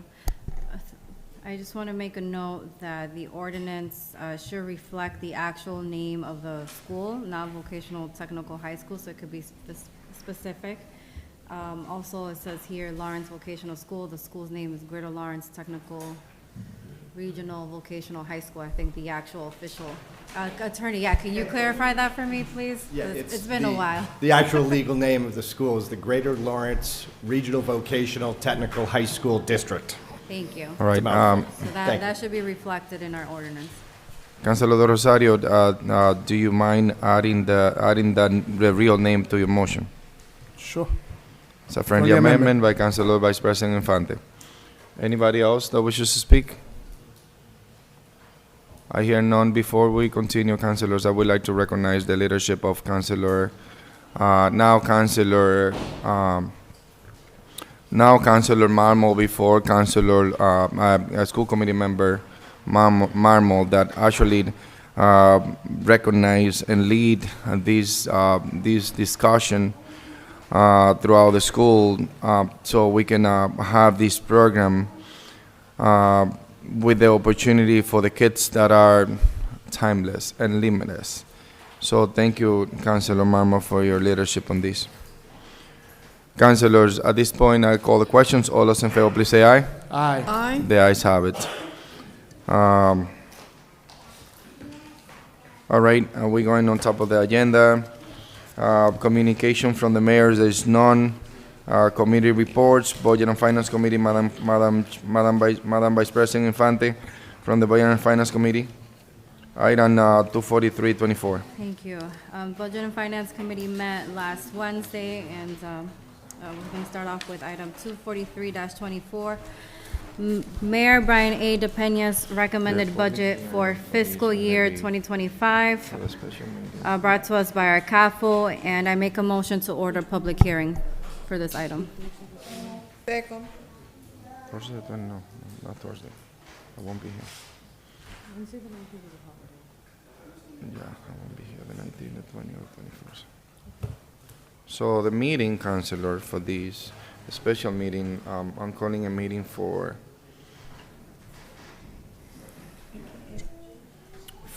June. We need to get into the discussion, Counselor. There's a motion been made, seconded. Can we just, Yeah, I just clarifying the meeting that we're gonna be calling the public hearing.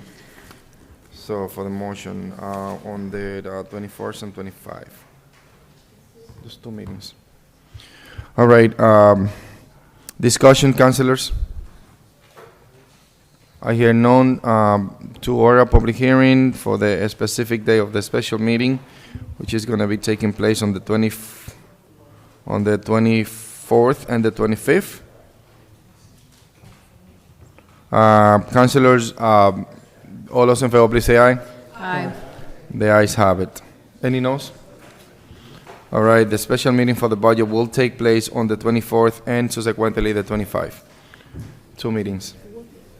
24th. And the 25th at 7 p.m. All right, we're going to item 24424. Madam Vice President Infante. Item 224-24, the transfer in the amount of $33,648,351 with 96 cents from free cash to various reserves fund was signed up with a favorable recommendation, and I make that as a formal motion. All right, there is a motion on the table. Can you hear a second? Properly second discussion. So $3 million transferred to different accounts. Councilors, any discussion? Madam Vice President Infante, do you mind calling the CAFO so can explain that a little bit? Can we have the CAFO, Mr. Arenado, come to the podium, please?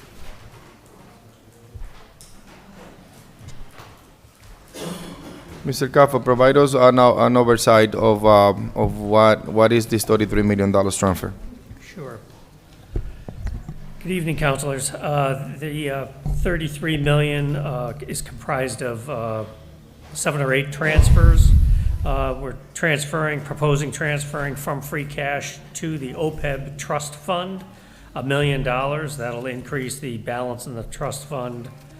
Current balance in the OPEB trust fund is $1,619,000. We add $1 million, that'll get us to $2,619,000. The next transfer proposing is $100,000 into the compensated absence reserve fund. Presently, that compensated absence reserve fund has approximately $600,000 in it. We're going to add $100,000. That'll bring us to $729,000. We also are proposing $100,000 to the workers' compensation claims reserve fund. And again, that reserve has about $557,000. We're adding $100,000. That'll bring it to $657,000. And then injured on duty reserve fund is 382. We're adding 400 to that to bring it up to 782. And then we're proposing $7 million of free cash to go into the undesignated stabilization reserve. Presently, the balance in that account is $3,150,000, so that would get us $10,150,000 in an undesignated stabilization reserve, which just same as free cash. And then our next item is $15 million to put into the stabilization reserve for debt service. Currently we have a balance of $5 million, so if we add 15, that'll get us to $20 million. And that $20 million is to pay for the debt service for the Oliver, the Leahy, and the new police station, so it won't have a detrimental impact to the general fund operating budget. It's a planned use of free cash as I described to the councilors before we voted for those loan authorizations. We would have to have a planned use of free cash or reserves to avoid impacting general government services. The next transfer is stabilization reserve for litigation. We have a balance of $566,000. I'm proposing adding $1.5 million, and that'll get us a stabilization reserve balance of $2 million, which for a city our size is about where I'd like to see it. In case we have any lawsuits, we'll have a way to pay for it without impacting the general fund operating budget. The next transfer is a transfer of $7,578,000, $145.96, which is the deficit in our COVID-19 account. During the pandemic, the state allowed us to deficit spend to handle that pandemic, and we spent roughly $24 million on the pandemic, and we received $16.4 million from the state and federal government as reimbursement, so that leaves us a deficit of $7.6 million. We've applied all of our, we've completed all of our applications to FEMA over the last several years. We just finished the last one several months ago, and so we've received all the money that we're going to receive from FEMA. All of the $7 million in costs that are not covered will not be covered by FEMA because they don't feel it was related to the pandemic.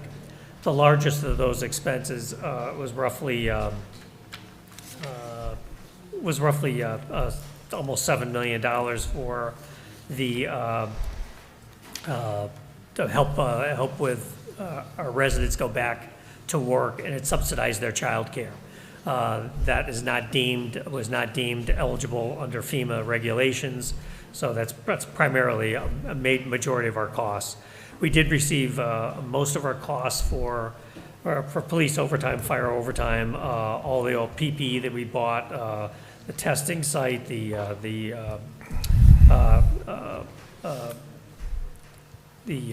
site that gave everybody the vaccination site expenses. Most of those expenses were all covered. But we were left with $7 million, and DOR, Department of Revenue, requires us to get rid of that deficit this year. So that's $7,578,000. And the last one is our annual snow and ice expenditure deficit. We have a deficit in that account of $970,206.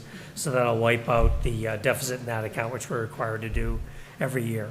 So that's a brief explanation of the $33.6 million. All right, councilors, any question on the transfer of this $33,648,351.96? What is the total balance of that of the free cash today after this transfer? Hang on 1 second. That is, oops, just had it.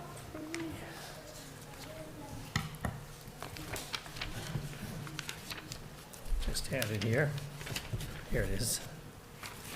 The free cash balance will be, after these proposed transfers, I also have a couple of transfers pending in front of the council, but that would be, our free cash would be down to $1.6 million, but our reserves will be, our combined reserves will be roughly $49 million, which would be the stabilization reserve, undesignated stabilization reserve for debt service, all the other various reserves that we still have. Councilors, any questions in regard to this transfer? I hear none, so at this point, I call the questions. All those in favor, please say aye. Aye. Any noes? The ayes have it. Madam Vice President Infante, item 24524. Item 245-24, bond authorization for a loan order for a appropriation in the amount of $13,415,000 for various water and sewer infrastructure rehabilitation.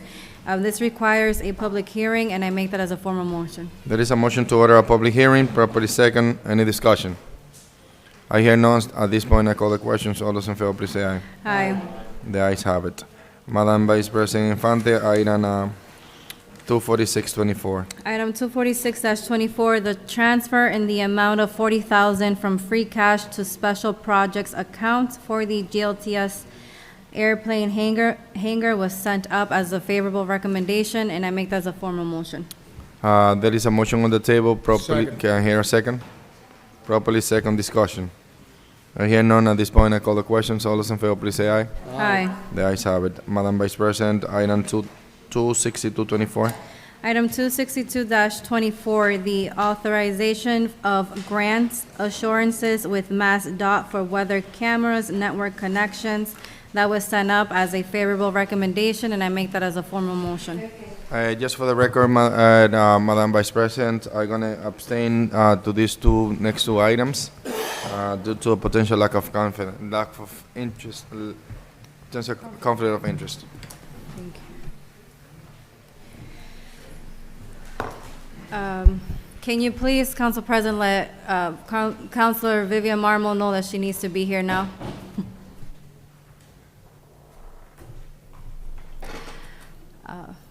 Am I ready? Yeah, you can. Good evening, councilors. So the two items before you are grant assurances, and so I come here from time to time when we are in receipt of a grant, both federally or one from the state. In this case, this is a two-state grant that came in, one for our weather cameras. Weather cameras, we are the first airport in the Commonwealth of Massachusetts that has participated in the so right now, we have a live feed for pilots to assess what the conditions are live at Lawrence. So you go to FAAweathercameras.com and you could take a look at our airport in Lawrence and see what the conditions are from two vantage points. That was $3,700. That was a 100% pilot program paid by the MassDOT Department of Transportation in order to facilitate that opportunity for us.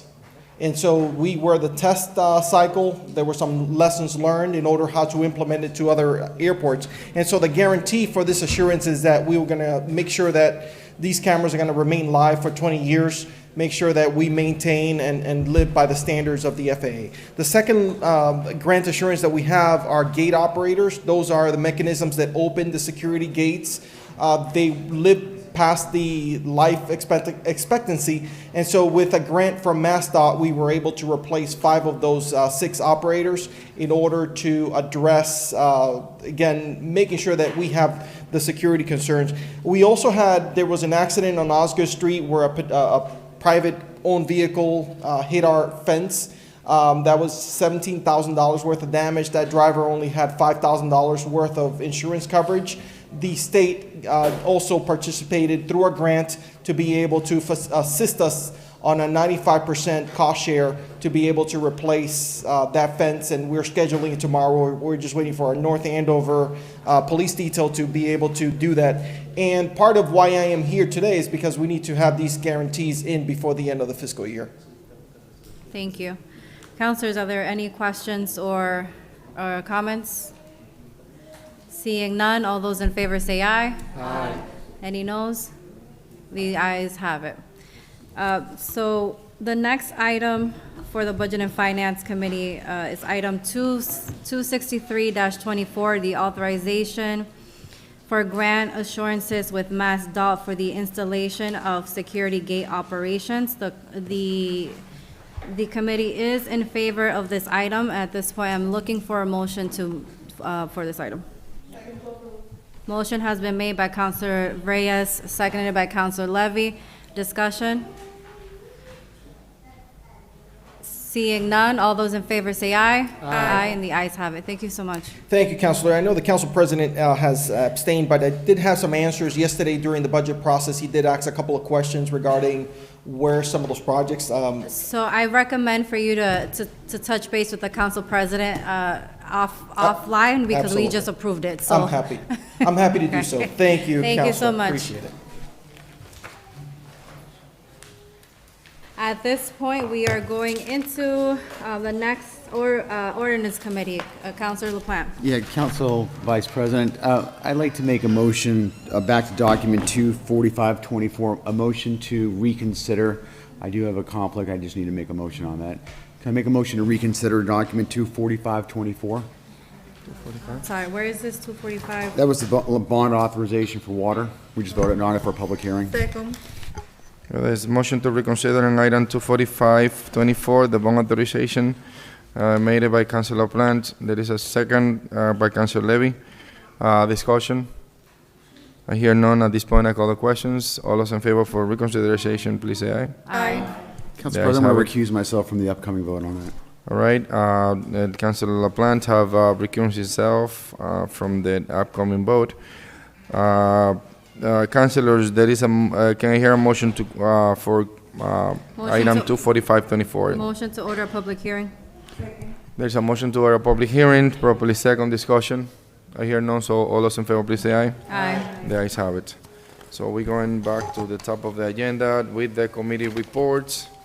The ordinance committee, well, before he come back, we have nothing from personnel, nothing for public safety, nothing for committee, committee of the whole, and nothing from housing.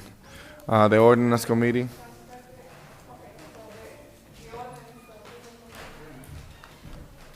The ordinance committee, Madam, Councilor Plant, you have the ordinance committee, item 37223. Committee met on document 37223, or one-way at Saratoga Street. The motion was made to send up to the full council with a recommendation to withdraw. Make that in the form of a motion. Second. Motion to withdraw, properly second. All those in favor, please say aye. Aye. The ayes, any noes? The ayes have it. Item 22524. 22524, resolution honoring Deb Charity Tangway for 20-year rededication of a ball field event. We didn't have, so the motion was sent up to send this up without a recommendation, pending some information. So the motion is a committee report. Make that in the form of a motion. There is a motion to accept Second. accept this item as a committee report. Properly second discussion. There's none. All those in favor, please say aye. Aye. The ayes have it. Councilors, any update information or anything on this item? Any motions? I'm going to ask the clerk, is it in our, I didn't see it in the packet. I'm sorry. You all signed tonight a copy of the resolution. So councilors, we all signed a resolution this evening, or I think it's a resolution.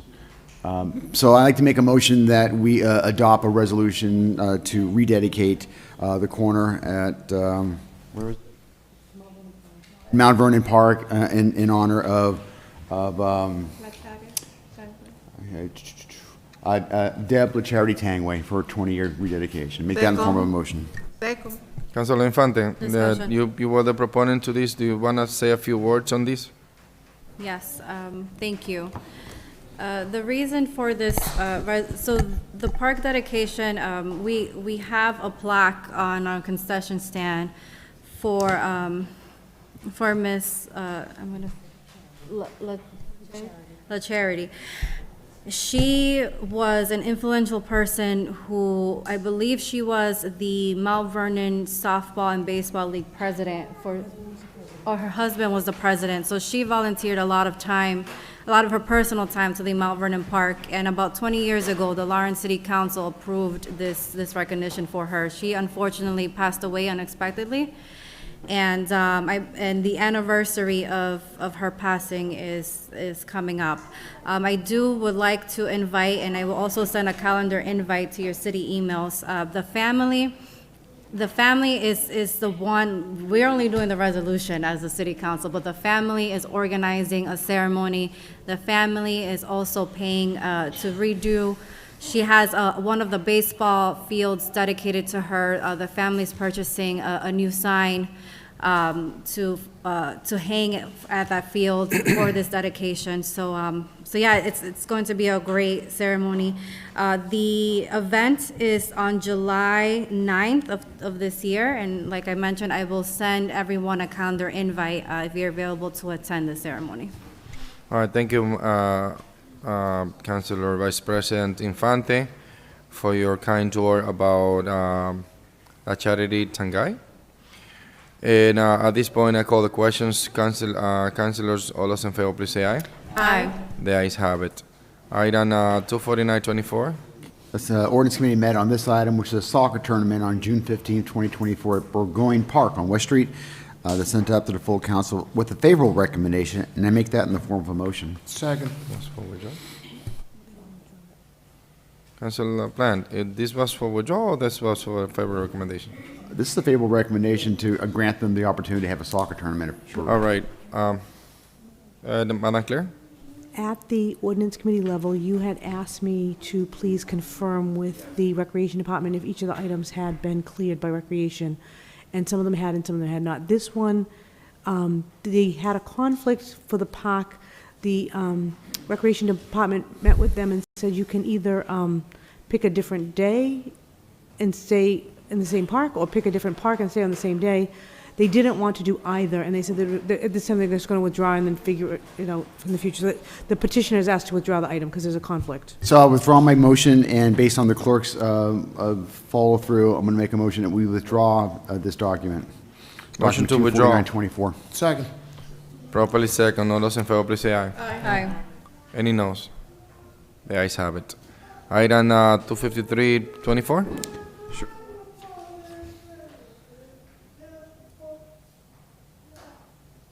This is the same one. So before I even start making this motion, can we just, did you talk to recreation before I make the motion?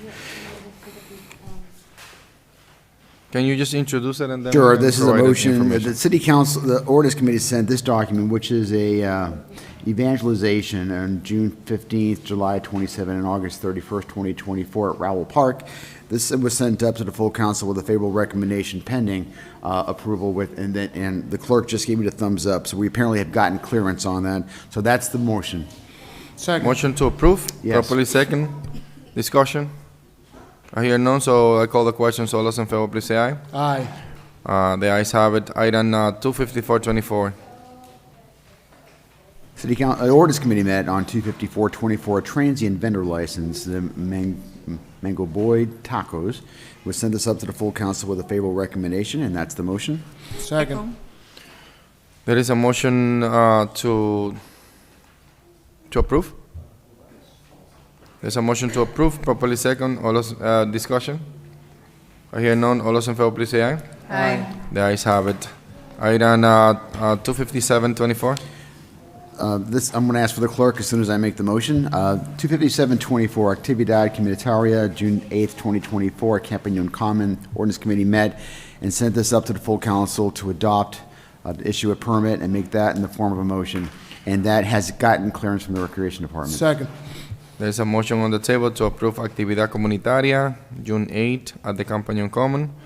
Properly second. Discussion? I hear none, so all those in favor, please say aye. Aye. The ayes have it. Item 25824. The Ordinance Committee met on 25824. This is to order a public hearing on the Hampshire Street, a section to be designated as a police department parking. And the part of the motion, it will include the fact, similar to a previous one done at the last meeting, that the parking be allowed there until further parking is available, similar to what we did the other day. So this is order of public hearing with that caveat, Yes, that one amendment. second. Just one Motioned, second. and that's in the You form guys, of a motion. Actividad Comunitaria?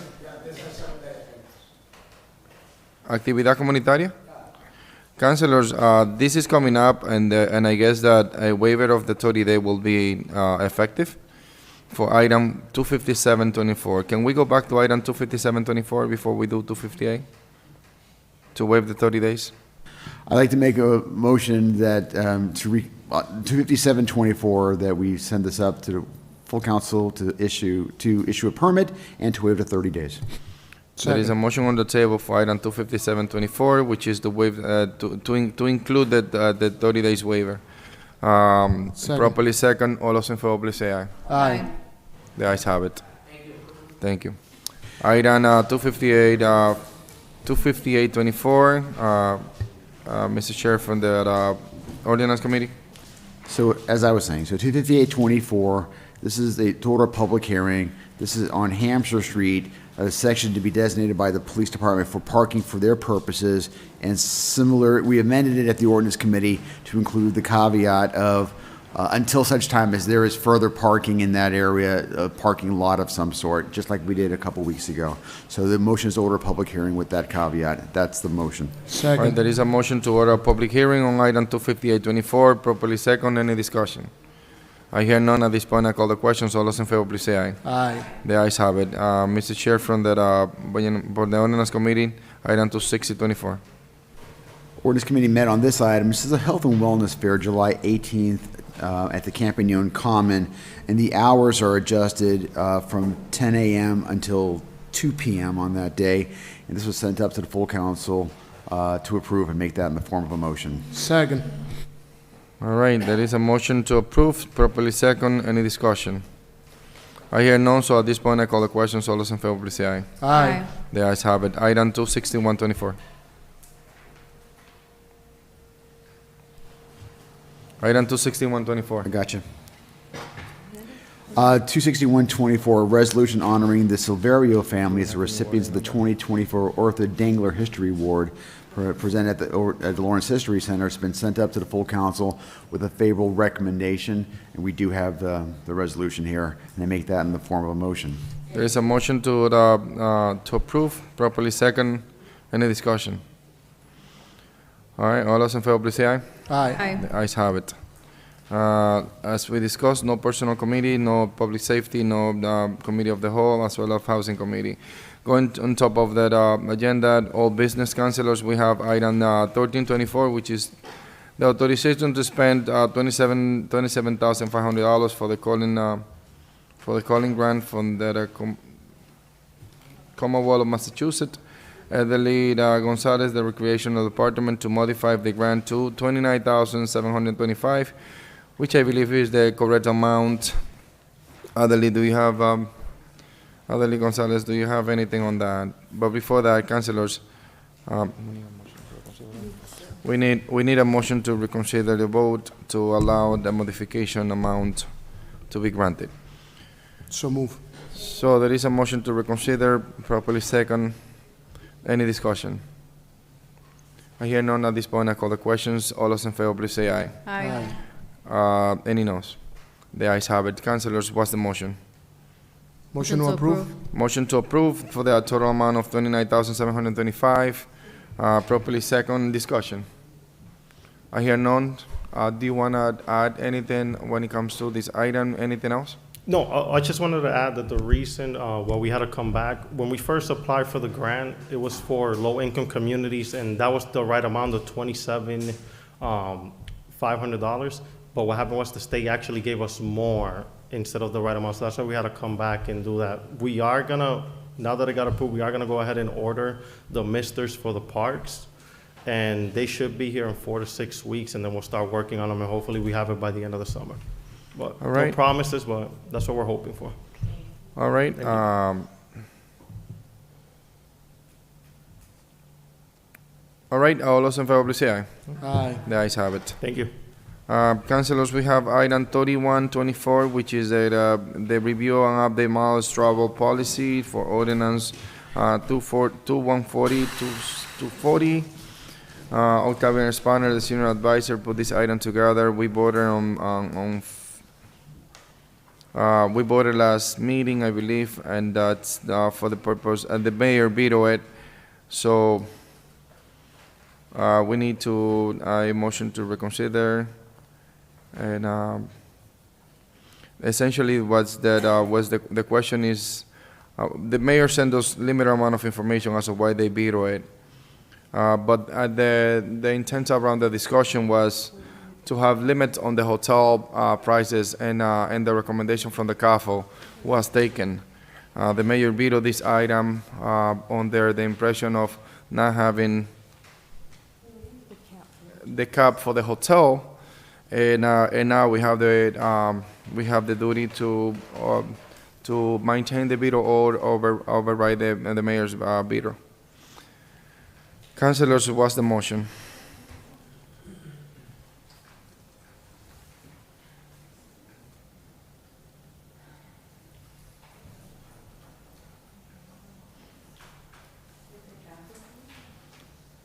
We need a motion to or either override the veto or keep it as is. For discussion purposes, just for discussion purposes, I'm going to offer a motion just so we can move on this. I'll make a motion that we do not override the veto for discussion purposes only, because I don't know how I'm going to vote on it yet. All right, the motion is not to override the veto. To sustain the veto, maybe that's the To sustain the veto and keep it. And then I want to have discussion. Okay, there is a motion to sustain the mayor's veto, properly second. Discussion. I'm still a little unsure. If we voted to override the veto, that means the entire thing is going to be moved out. We're killing the entire thing. No. Because we looked to adopt a travel and allowance, and then we had some amendments, and then that went up. And so he vetoed it. And so if we don't sustain the veto, I mean, the entire package, all the stuff we like, the stuff we don't like, all of that's going to go out, I think. No. No? Okay. No. The way it is, as far as I understand it, is that we adopt a policy, a travel policy. That travel policy have modifications from the council, which include a limit on the hotel section. If we override the veto, if the mayor veto that with that specific limitations that the council put into it, if the mayor veto it, which means that now they looking forward not to have the limits we put into it. If we override the veto, the vote and the policy will be as follow. Will be as they propose it, including the limits on the hotels for a specific section based on the section 140 of the reimbursement as per the CAFO states on the last meeting. So that's basically how it's going to be. It's going to be as we propose to be with the limits requested by the CAFO. I don't know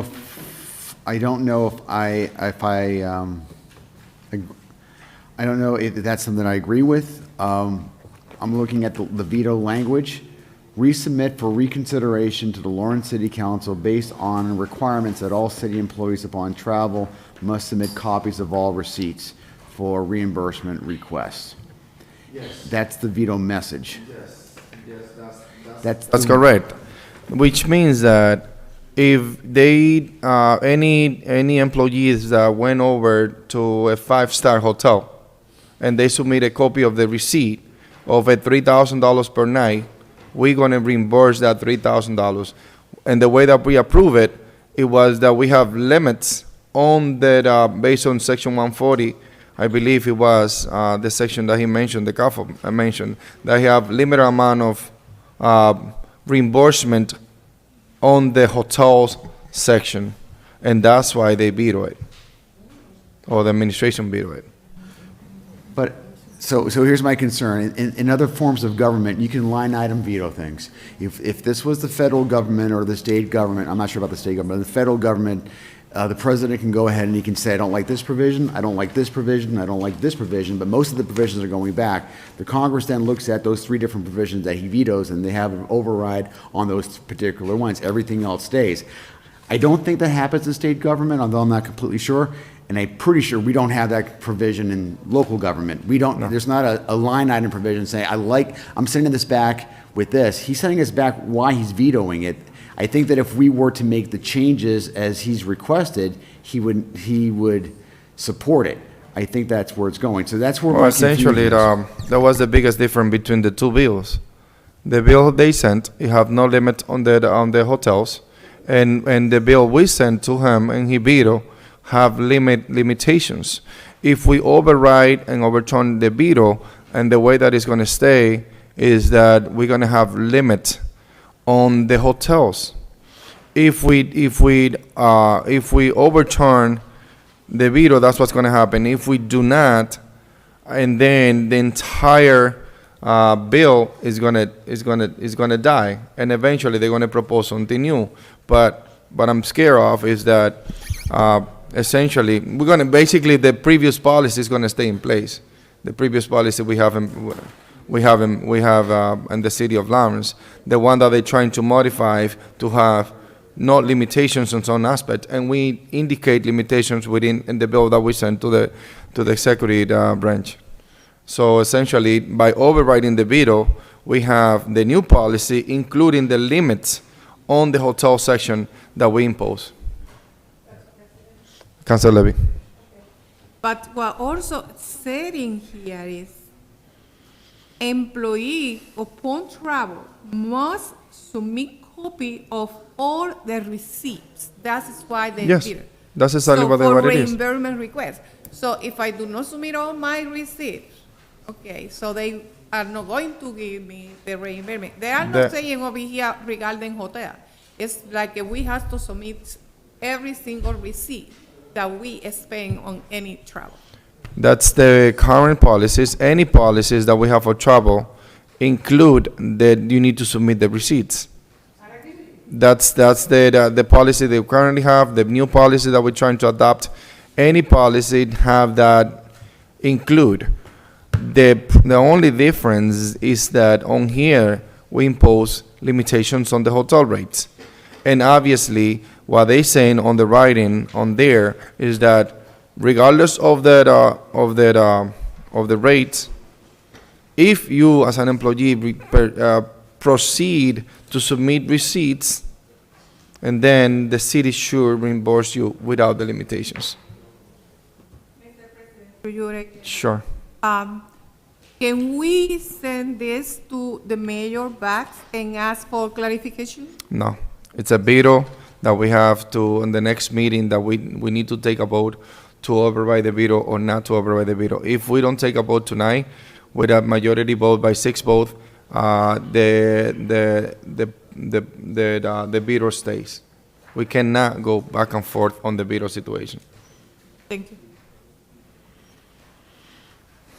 So, we clear on the veto and the policy? Councilor Marmo. Out of curiosity, other cities and towns, is there a limit when it comes to travel and the submission of receipts? As far as I know, the state government have that policy for municipalities and cities and towns to adopt it. And that's why they have it on. And the CAFA was pretty clear of what the policy was, and that's why he recommended. And when we spoke on limitations, did we give a specific number as to what the limit was? The policy is updated every year based on the cities and based on the city that you visit. And there is cities that are high demand, like Washington, other cities and towns, that they are more expensive, and they have different limitations on those. Even for any reimbursement on that, including hotels, including other travel expenses.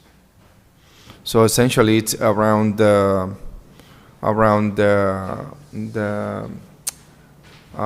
it's a matter of just putting the limitations on what the city can reimburse and what not. Through you, Council President. Councilor Luzon. So when we met with the CAFO, he mentioned the IRS that we're going to Yeah, that's chapter 140, I believe it was, right? Publication 463. Publication 463. Yeah, Sorry. so do we get a copy of that or not? That imposed the limitations. We I'm- do not get a copy. He explained it on the Budget and Finance Committee and So I'm subsequently the full council. So other cities follow that publication 463, Council President? When it comes to limitations, a lot of cities and towns do. We have the CAFO here that he can clarify some items, some things. Would you like to speak? Yes, please. Okay, sure. Yeah, the reason in the CAFO is we, after the vote, staff had a conversation with the mayor. And the issue that we have with the decision that the council made is, like you indicated, that each state, depending on where you travel, it changes, because hotels, everything is now more expensive. Like the last travel, it was, and you folks went there. I think Council LaPlante also saw it was very expensive. But this is the difference to what we have requested. All city employees request comes back with their receipts, correct? All of us that travel, for whatever reason, we come back and with the reimbursement, we submit our receipts. If we don't submit our receipts, it cannot be justified. The difference is the per diem, which is set, which the CAFO requested the city council to be, the meals per diem to be standard like the IRS. But on the reimbursement, it's kind of difficult if there's a conference, someone needs to stay further away from the resort. And in addition to that, you have to pay a cab. You stay far away, you have to pay a cab, like in Washington, D.C., let's say if it's New York, even Florida, these are very expensive. And the amount of travel that we have, that is done throughout the city is very, compared to some of other municipalities, are not high. The city of Lawrence doesn't abuse, let's say, in the system. What we wanted to do is update, because update the per diem and the travel expenses based on how expensive things are going, and $30, how many years did we have the $30 per day? Per diem. I don't know how long yet. But it's been 20, 30 years for $30 a day. It's Yes, not aggressive. Mr. Spanner. Yes. The discussion around was that per diem, based on publication 463, was on Washington D.C. about on the 80s, but the most questionable portion was the limit on the hotel, and a lot of people were asking about those limitations, and that's why we adopt that specific publication for 463. Well, if I could just explain the 463, the way it works is it'll have, for Washington DC, for example, I think a hotel, because I looked at it recently, the hotel for Washington DC at this time of year was maybe 200 and, I don't know if it was 218 or 280 bucks, something like that. But it's so that's what they would get. So people who spend $400 a night, they've got to take the difference of 100, 200 bucks out of their pocket to do city business. I think that's the unfairness of using a per diem. There is a per diem you can use. It is in the publication, but for many people, that's the average. So for many people, their hotel bill, it might cost them to take a trip for the city. Yeah, it is also a risk of allowing employees to stay in a hotel, 5-star hotel, that costs the city $3,000, and that was basically the concern that was brought up as well. Well, I'm not sure if anybody would say the $3,000 a night. No, but I mean, that was the sample. But again, the way the hotels work prior to this amendment was whatever your hotel bills, we would reimburse you if it was reasonable. It still had to be approved by the mayor, so if somebody, spent $3,000 a night, I don't think we'd be reimbursing that employee. So, but I mean, there is any limitations, even though there's not established limitations on that per diem on a hotel. Yeah, there, in that publication. it And does then have on the limit. publication is, and we adopt it. Yep. And then if we override the veto, the publication stays. So, and then if it's not, the process goes on a reimbursement basis with the receipt. That Well, could the be receipt- they don't need a anything. receipt. No, they Yes, wouldn't need a that could receipt. be anything. Right, so if they have a receipt for $400 a night, we're only gonna give them 200, because that's what the publication On the says. publication, yes, So on the they're out publication $200 section. a night. All right, councilors, be clear on that. There is a motion not to override the veto. I don't I'm think not- that we need a motion to not to override the veto, but I mean, it does the motion. So I've got a question, and I may withdraw this motion, but I think I just pulled up the charter, and I was very curious as to what the charter said on the vetoes, and it's all or nothing. It doesn't say that you can just strip part of it. No, it can't. So That's what I was saying. You So can't if, I, mean, do I it. just didn't Just understand it. one So or if what we're saying is that if we sustain the veto, it's back to where it was originally. Nothing else changed. If we don't sustain the veto, everything that we talked about at the last meeting kicks in, and the mayor's office only has, I think, a concern with the hotel portion. Is that That the was only reason? that was the whole thing. That's the whole thing. I can just, what the intention of our original amendment to the ordinance was to get rid of the $30 a day, which is what it said, $30 a day for meals and incidental expenses. And I used publication 463 because in there's a high-low method. It has all the, across the nation, your meals will be, meals reimbursement would be commensurate with what community you were staying in. So for Washington DC, I think it's $79, maybe $81 versus Lawrence might be $59 a day, but at least it's better than $30 a day. And for meals, we don't require receipts, you just get $30 a day. So the intent was to amend that, and while I was at it, I looked at the ordinance, and it said you don't get reimbursed for travel to and from your convention site to your hotel. So again, people are going to take a trip on city business and city employees, and they're going to lose money. I don't think they're going to want to take those trips, and particularly when many of them are required for employment. I know community development spends a lot of time at community development seminars because they have to stay up on what the latest thing the feds want you to do. So if they were to lose $500 or $600 every time they take a trip, they probably wouldn't go on that trip unless the city did something else. So the intent was to try and make it a little more fair. So at least they wouldn't lose money on their meals. Originally, the line 1 of the ordinance says we will reimburse for hotel and convention fees. So that's what it says on line 1 of that ordinance. I think the ordinance line 3 or the third bullet in my amendment was adding, put in publication 463 for meals and incidental expenses. And I'm not sure how the council actually changed or what they wrote in, but they wrote in that use publication 463 to limit the hotels, something, I don't know what it exactly said. Did it eliminate the first bullet? If the first bullet is still in there, then I guess we could take could reimburse our employees for the actual cost of the hotel bill, but it conflicts with the third bullet. It conflicts, and the intent of the publication 463 was to adapt it because there was concern about the limits or the limits on the hotel, and that was the discussion around, and that's how the use of the publication 463 was also adopted for the hotel limits. That's how the council get into that.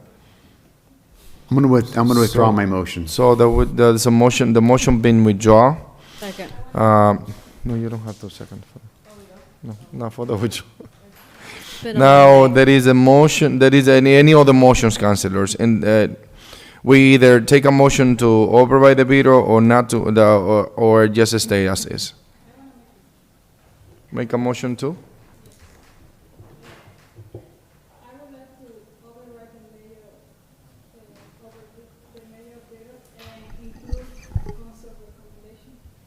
All right, so there is a motion to override the mayor's veto.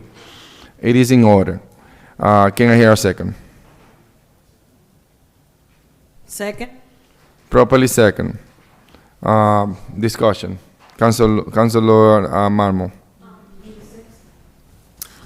Was there any reason why we could not have, and this is out of curiosity, because if the issue was the limitations on hotel fees, but then I hear the CAFO's mentioning the portion of where the fees that are incurred from the hotel stay to where the location of the convention or the seminar, why is that not two separate things that could have been discussed or mentioned? The publication 463 was adopted for the limit of the hotel fees and the meals and incidental only. Those two portions. Meals and incidental and hotel limits only. Right. It does No allow- transportation. I did eliminate the provision that said you couldn't get travel to and from the airport, but did not count. I think that's what the original ordinance said, so I took that out. And I also put in that travel to and from your hotel to the convention is allowable as long as you have receipts. Yes, so on the ordinance, it is allowed to, on the local ordinance, it is allowed to the transportation from and in the conference, and what is the publication 463 is limiting only, or it's benefiting the meals and incidental, that increases from $30 at the local ordinance to wherever you're going, based on the different rates on the different cities, and also limit, publication 463, also limit the hotel portion of it. So for those two reasons only, that's the publication will affect or benefit the hotel that is being affected and the meals that is being benefit from it. That's the intent. Mr. President, can I ask you then this question? If you have a conference in, let's say, or even if it's a conference and because of weather you cannot travel back and you will stay, there's a limit. So this is what basically the council is, and I wouldn't say this, okay, the way you're explaining it means... The way that the council adopted. No, I know. That means that what happens, then I impose the question, how would the employee be reimbursed if there's additional, let's say you can't find a room? Because this is another thing. We have our process. It might be during spring break, for instance. Spring breaks, the hotels are booked. And I know most of you that have traveled, there are certain times when you travel, it's high season in certain places. It may not be high season over in the east, but let's say in the northeast, but it may be expensive in the southeast. We were lucky. A good example would be recently, I think Community Development Department, I think 2 employees from Community Development and 1 employee from DPW traveled to Florida, and they received, the city didn't pay for it, but it was paid by the organization. They got a scholarship, yeah. Yeah, a scholarship, and it was covered. But assuming that there's an additional expense that is booked, how would the employee be reimbursed? So if you have a limit... You go into the limit. You go into the limit. If we go into the limit and then you're saying that the taxpayer should pay up to $3,000 or more, if it is an incident like that. So once you go into the limit to the extremes, so basically you need to hold the other part of the question. Do you think that the city of Lawrence, that a poor city of Lawrence, should pay for $1,000 hotel for a trouble expensive? Like it's not. Let's not go to the limit, because the limits never defined a good policy. I would respectfully differ with you, Council President, on behalf of the mayor, because it's different. It's not what's happening in the industry. Well, If I'll there's tell a you reimbursement, what, it's how evaluated. we approach things, the city council and how the mayor's office approach things.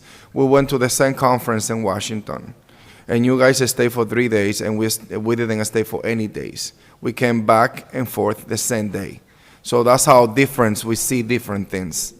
No, So but that's different. that's You're how saying, different it Council is. President, then I need to correct you, because we didn't go, staff didn't go there to play games. No, We went there to do a job. we did And the too. result is evident. No, we did too. So So I that's just how wanna different. make it That's clear. why I don't like I to, ju- that's why I don't like to go to the limit. Yeah, but if an employee goes for whatever circumstances, the employee deserves to be reimbursed. I haven't worked in any municipality, and I work for various, and I work in the private sector as well. I haven't seen this. Well, the publication 463 exists for a reason, and that's the federal government. Yes, but It's they the- it do. does not- they that's do- not lo- that's in not our local. case- In our case, if you present a reimbursement, and even the federal government, it is justified based on the rates that are given, and it's necessary and justified, then it could be done. Essentially, that's what happened when you, when you try to adopt a policy or modify a current ordinance that you try to do something and then something else ended up happening. We reviewed that ordinance and figured out an issue. There was community input that should be some limitation on the hotels, and now we impose the hotel limits on that. The mayor veto it, which is a due process, and it's something that is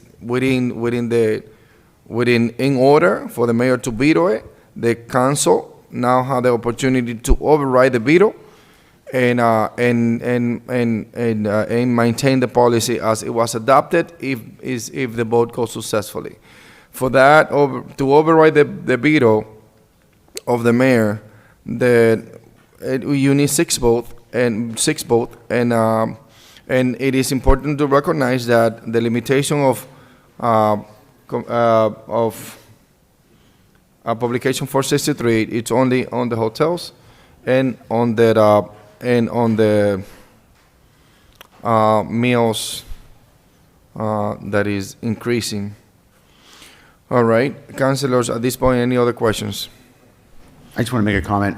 Sure. For me, this Councilor LaPlante. this is a flawed vote. There is no easy answer on this. If you vote to override the veto, that means we go back to what we were doing previous to what the reform package was that was sent by Mr. Ryanello. If we sustain the veto, that's what happens. We go So back. if we vote- If we override the veto, I do have some concerns that Mr. Spanner has regarding the housing for the hotels, for example. That does resonate with me. But either way, whatever vote I take, I'm not going to like the end result. There's going to be something that I don't like about it. So it's very flawed.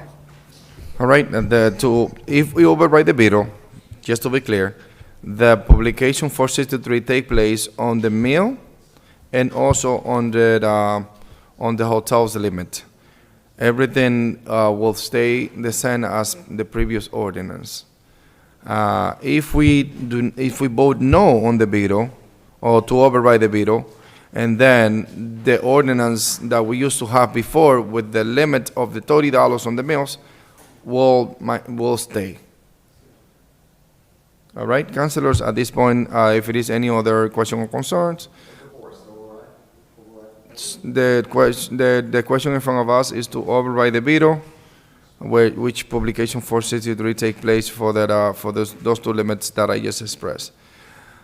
At this point, if it is any other questions from the councilors, I'll call the questions. Roll call. And I'll call a roll call right after that. All those in favor, please say aye. Abstain. Roll call, please. Councilor Reyes. Abstain. Councilor Mamo. Abstain. Councilor Santiago. Yes. Councilor Del Rosario. Abstain. Councilor Luzon. Yes. Councilor LaPlante. Yes. Councilor Levy. Stay. Councilor Infante. Abstain. Council President. I vote yes. What's the count?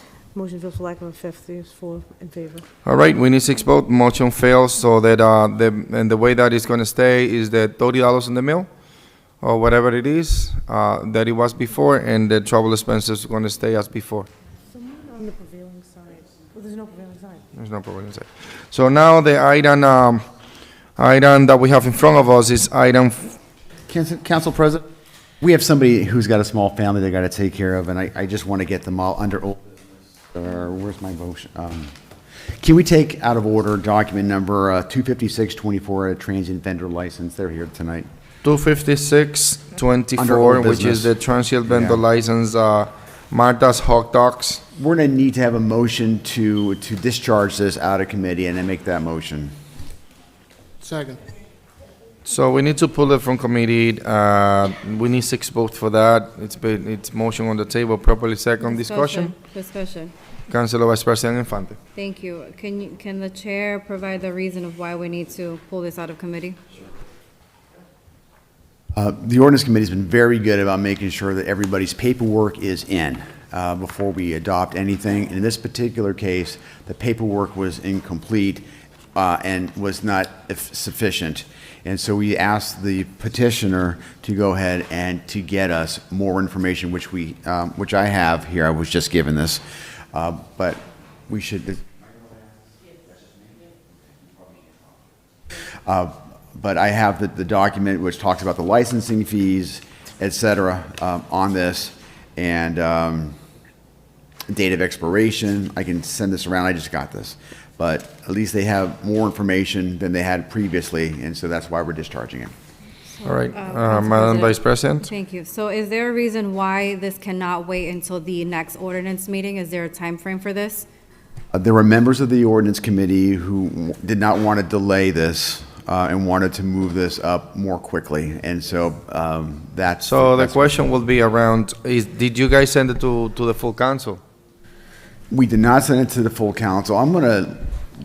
We did not send it to the full council. Pending the documentation. We did not send it to the full council, we didn't have it, but we made a motion to table it at the ordinance committee, but there were some councilors who believed that, and I'm helping them, I'm doing this for them essentially, but there were some councilors who believed that we have the information, why delay this? And so now that we have the information, they wanted to put it on under old business to discharge.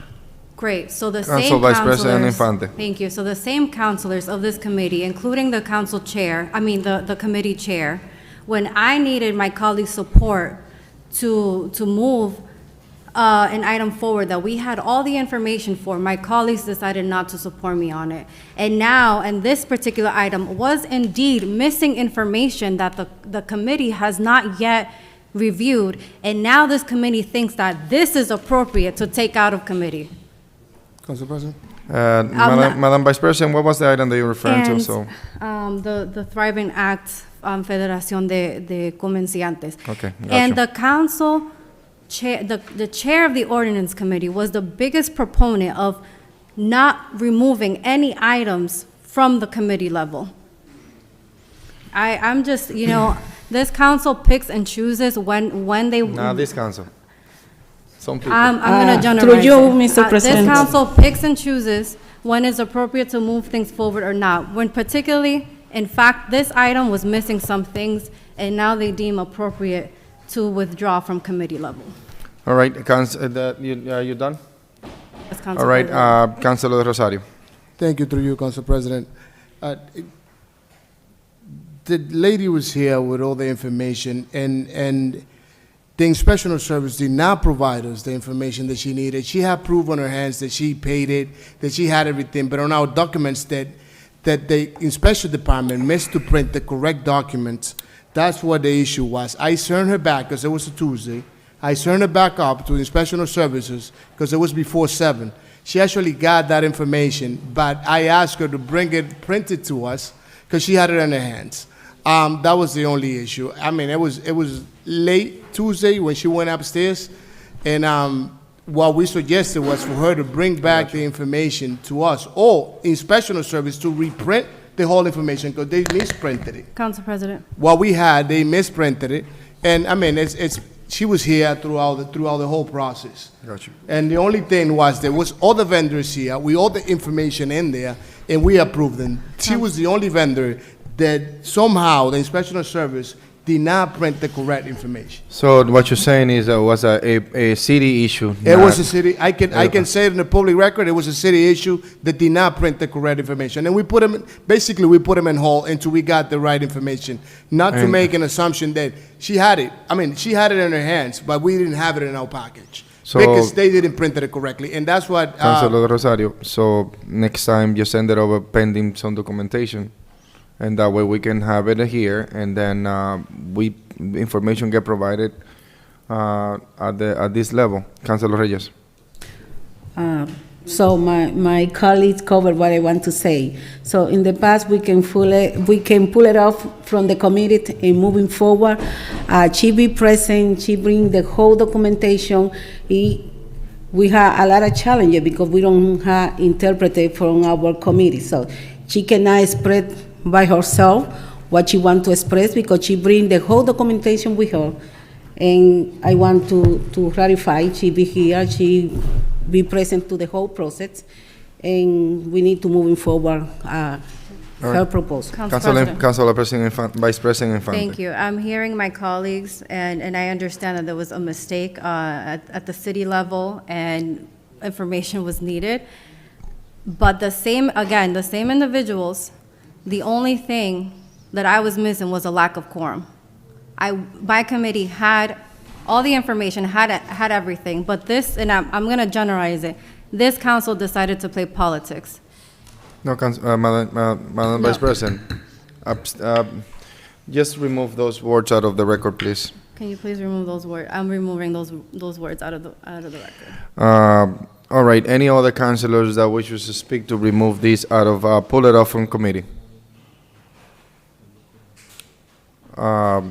Councilors, at this point, I'll call the question so we can provide an opportunity to Mr. Marta Perez. And all those in favor to pull it off committee, please say aye. No. Aye. Roll call, please.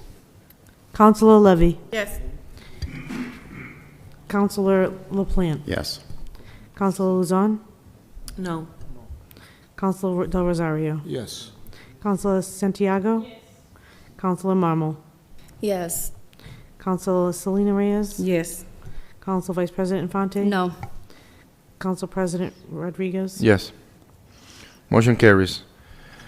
Now we have item 25624, the transient vendor license for Marta Hot Dogs. Marta Perez Ramos is in front of us. Councilors, what's the motion? Motion to approve.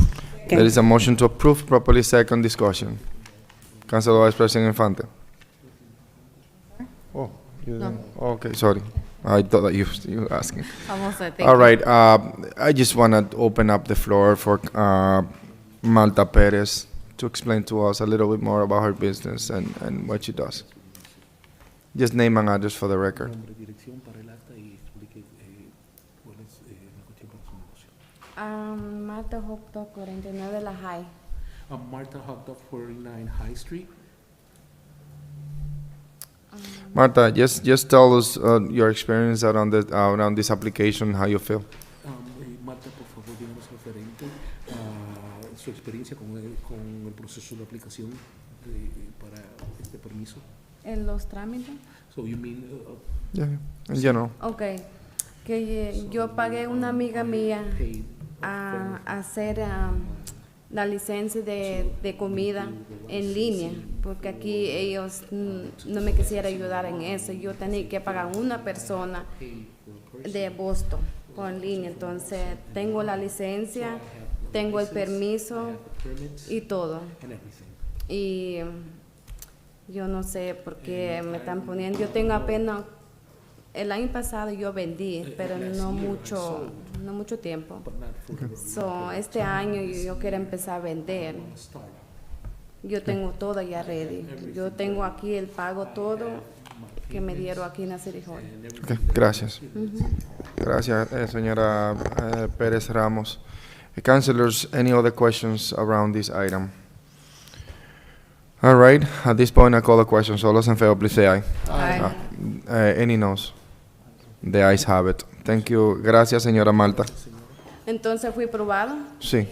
Ok, thank you. Ese que yo quería saberlo porque por fin, thank you so much. Gracias, señora Marta. Okay. All right. Suerte en su negocio. Councilors, let's go on top of the agenda. Item 46A24, which is, Council President, are we still in old business? yes, we're going up to, councilors, we're going up to the top of the agenda, which is another bidder, which is item 46A24, which is the resolution amending the rescinding and reimbursement requirement for the specific of that $400,000 going to the Federación de Comerciantes. The mayor vetoed this item, and for it to be overturned, for the council to overturn the veto, override the mayor's veto, there is a need of 6 votes. Councilors, what's the motion? Can I get a motion if it is a motion? Motion, Second. There is a motion to override the veto, properly second, discussion. What the overriding of the veto means? The overriding of the veto means that if the council, with the 6 vote on the positive, with the 6 vote, yes, 6 vote, there is a veto override, which it's gonna implement the resolution amending the reimbursement requirement. Motion to pass 10 o'clock? Already? There is a motion to pass 10, properly second. All those in favor, please say aye. Aye. The ayes have it. So if we override the veto, we are going to, with the Federación Hispana de Comerciantes, going to be able to be awarded those funds as a grant. So at this point, councilors, any questions? All right, there is no questions. At this point, I call the questions. There is a 6 box requirement for this. All those in favor, please say aye. Aye. Any noes? Roll call, please. Councilor Reyes. Yes. Councilor Marmol. Yes. Councilor Santiago. Yes.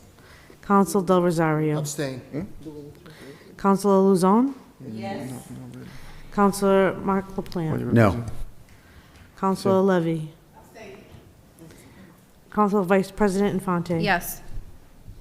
Councilor Rodriguez. Yes. Motion carries. What's the count? 1, 2, 3, 4, 5, 6, and There is the motion to override the mayor's veto carries. The veto was override by this council. So, item 24224, the accept of a new street layout for various street in the Lawrence adjacent to the Lawrence Manchester Trail corridor for the project coming up. This is a Mass DOT related? Correct, that is correct. So for the potential conflict of interest, I'm gonna abstain to this vote.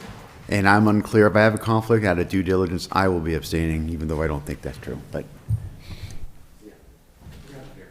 So, Mr. McCarthy? good evening, councilors. The planning department is asking to remove this document from committee. We have a situation where 2 of the members of the sitting committee actually had to recuse themselves due to involvement with that, so no further action could be taken on approving this. This is the approval of the rail trail easement plan, that the easements that were approved by this council 2 weeks ago. This is the plan that will be recorded along with those easements, and it's a requirement of the state. So I'm asking that this be taken up to the full council as an emergency. Thank you.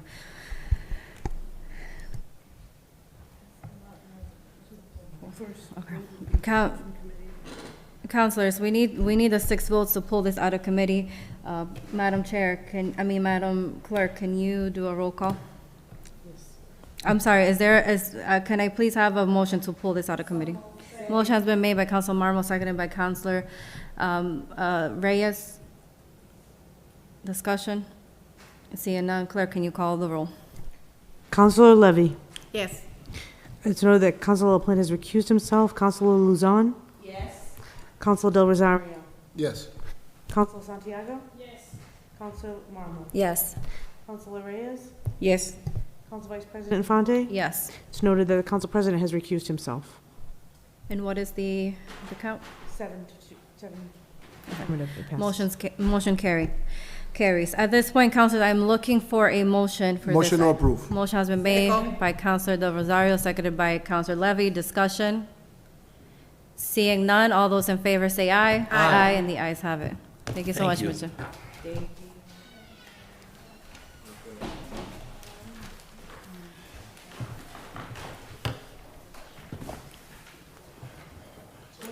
Mr. Councilors, any table matters? We have 17122.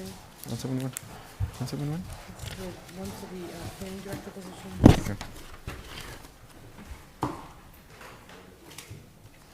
All right, councilors, we have item,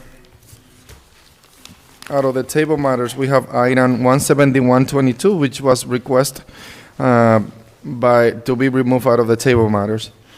Can I get a motion to remove it out of the table matters? That's the adding of the planning director position under the planning development department. A public hearing was requested on 5/21/2024. Councilors, there is a desire of a motion to remove out of the table matters. There's a motion? Properly second? Discussion? All right, all those in favor, please say aye. Aye. The ayes have it. Councilors, now we have the item in front of us. There is an underlying motion. There was a, we had a public hearing. There was a motion to approve. But then it was basically noted that the item did not meet the format for an ordinance. It was truly the format for a job description. It was like 3 pages long. So the attorney had sent down the more proper ordinance language as opposed to job description language.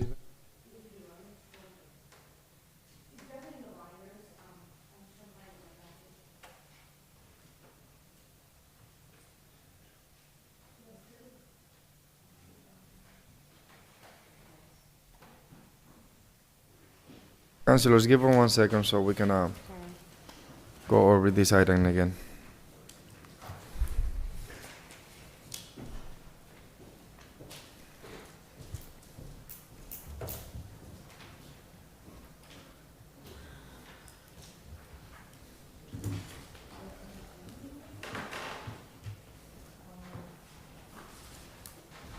So this one, right here, 171. that's the old language. Yeah, I don't.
The original language was on your responsibilities, the position to be established, but it was not a language that it was related to an ordinance, so the request was to have it more proper language.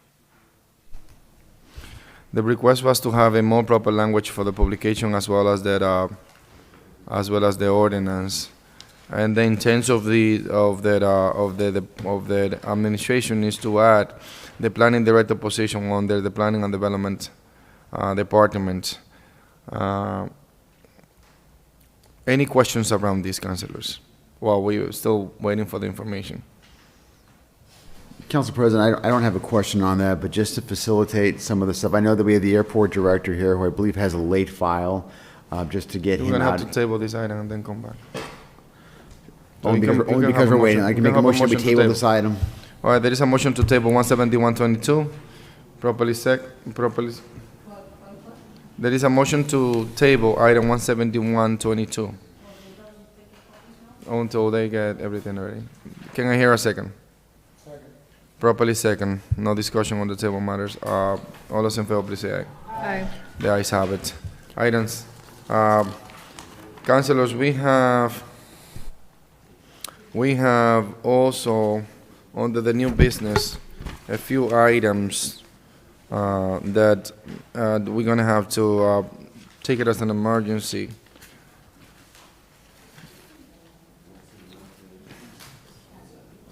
So the first item that we have, what was the item for the April? So there's two. The one Which one? is for the personnel director. It's got this 90-day appointment.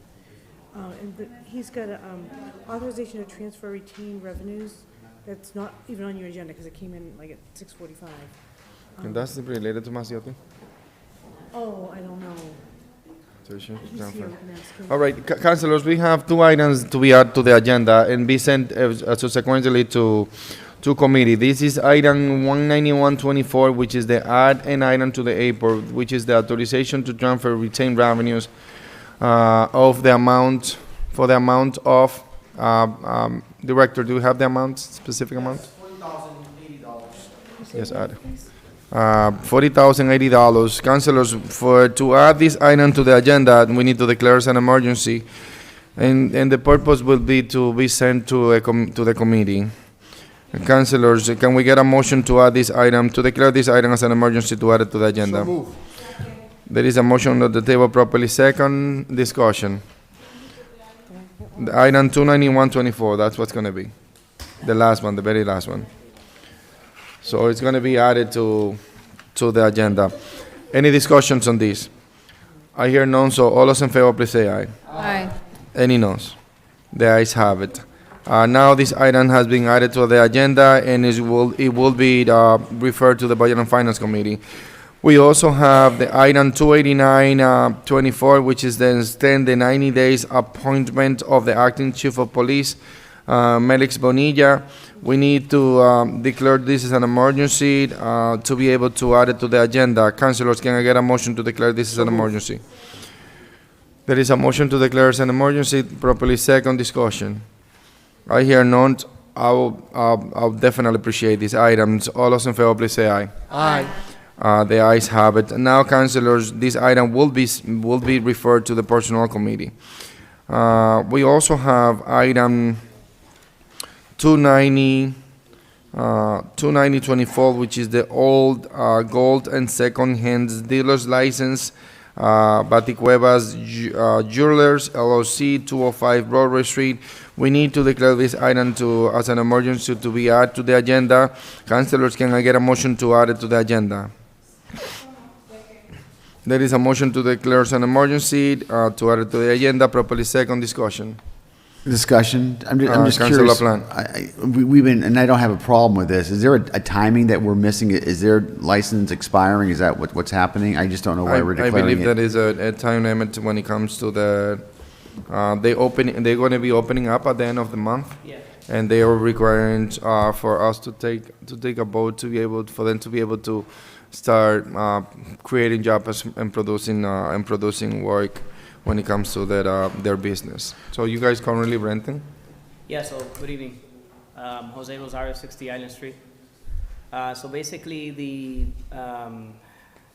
person owning the extra jewelry store applied for all the permits and everything that he needed to open the store.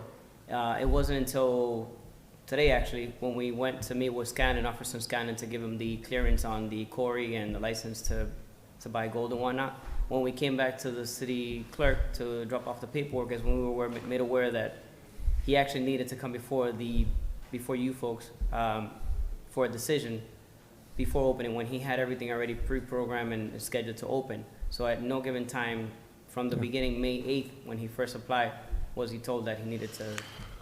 All right, it is important to state the following. For this type of license, when it comes to purchasing gold, those licenses for that need to come in front of the city council. This is one of the few items that related to that come in front of us. Councilors, any questions in regard to this item to be added to the agenda, to declare an emergency? No question. I just want to remind the applicant, it's probably going to go through tonight, which is okay, but please be mindful of the council. You know, you didn't know this, so you're learning, but just be mindful. Do not, in the future, you're going to renew your license at some point. Just make sure you're doing it far enough in advance so we don't have this. I'm sure you will, but as a reminder. Of course. As I mentioned, we weren't aware that anything further than a business certificate and occupancy permit was necessary, so. Councilors, we have an item in front of us to declare an emergency and be able to discuss it at this level. All those in favor, please say aye. Aye. The ayes have it. Councilors, now we have the duty to send it to committee, or perhaps I'll entertain a motion to be able to discuss it at this level, since they're going to be able to open the business quicker, or I'll open the opportunity to the council to take a determination whether or not they want this to be sent to committee, or perhaps we'll entertain a motion at this level right now. Motion to discuss at this level. Motion to suspend the rules, to be Motion able to to, suspend, not to send it to committee and be able to discuss it. All the paperwork's are ready on the package, correct? Yes, everything's been submitted. All right, councilors, there is a motion to suspend the rules to not to send it to committee. It's been properly second. Discussion. Councilor Vice President Infante. Thank you. Through you, Council President. The reason, I'm only one counselor, but the reason to explain to you, the reason why I decided to place this motion, because from your explanation, what I'm understanding is that the mistake was on the city side. It wasn't on your side. And so a comment that was made to you earlier was not right, because the mistake was on our side. Whomever helped you guys with the paperwork did not inform you as new business owners.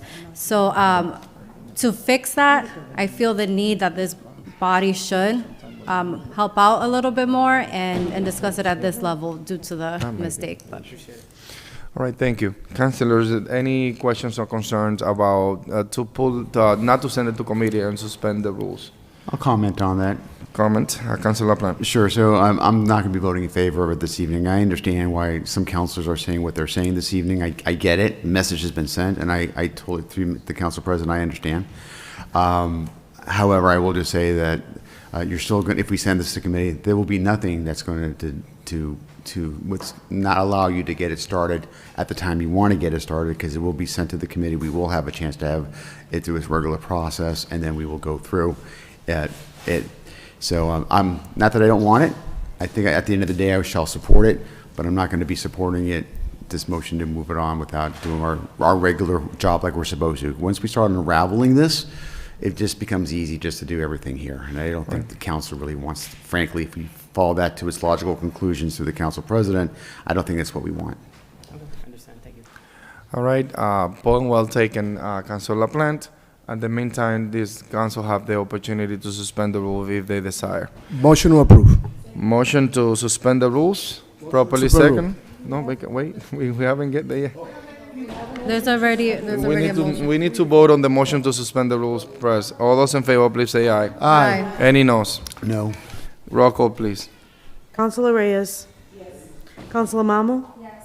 Councilor Santiago. Yes. Councilor Del Rosario. Yes. Councilor Luzon. Yes. Councilor LaPlante. Nope. Councilor Levy. Yes. Council Vice President Infante. Yes. Councilor President Rodriguez. I vote yes. Motion So to now approve. we have a motion Second. to approve. Can I hear a second? Second. Properly second. Discussion. Councilor Del Rosario. Oh, sorry. Is the paperwork ready? All set. Madam Madam Clerk, Clerk, can you- can you affirm that? We do have all of his paperwork. It is in excellent shape. It's actually one of the Excellent best shape. You see, packages I've seen that's come in. very difficult to hear that from her. Well, I'm familiar with it because I'm in the zoning board, so I know how. Oh, you're part of the zoning board. Thank you for your service. Thank you. All right, councilors, at this point, we have a motion to approve. Properly second. All those in favor, please say aye. Aye. Roll call. No one said no. Councilor Levy. Yes. Councilor LaPlante. Yes. Councilor Luzon. Yes. Councilor Del Rosario. Yes. Councilor Santiago. Councilor Mamo. Yes. Councilor Selena Reyes. Yes. Council Vice President Infante. Yes. Council President. Yes. Unanimous. So now we're going back to item 17122, councilors. Motion on table, 17122. Motion to remove out of the table matters 17122, properly second. Any discussion? I hear none, so all those in favor to remove from table, please say aye. Aye. The ayes have it. Madam Clerk, we have a proper language here. Is this language for the purpose of the ordinance to approve, or this language is for the purpose of publication? This item has already been published and open to public hearing, so at this time, the body could order a second public hearing if you so choose, but what you have in front of you, you could vote on tonight. All right, councilors, what's the desire? What's Motion the, to- what's the underlying motion?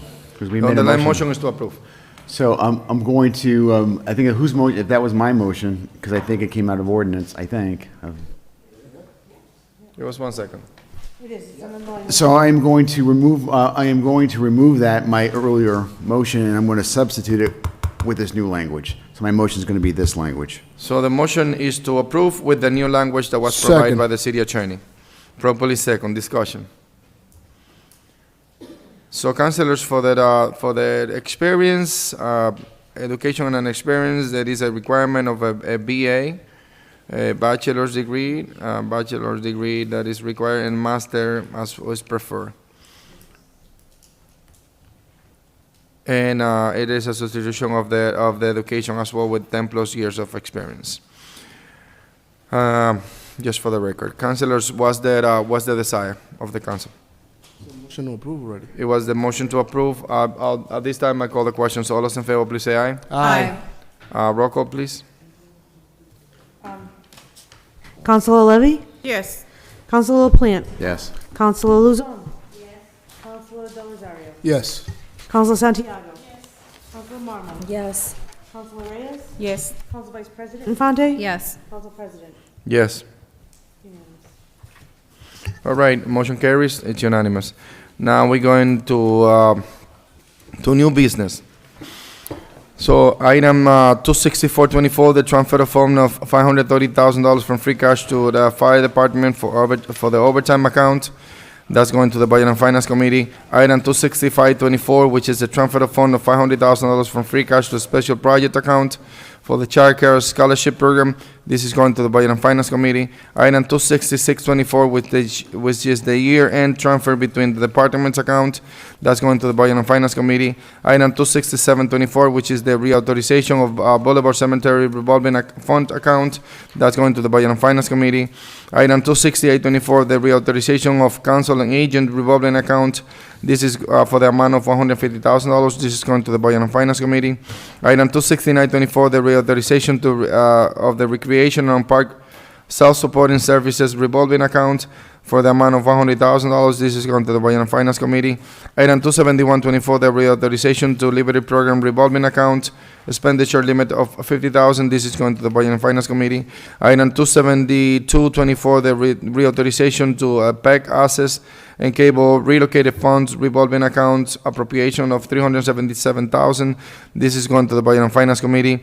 27324, the reauthorization of DPW Recycling Revolving Fund account, expenditure for $50. This is going to the Budget and Finance Committee.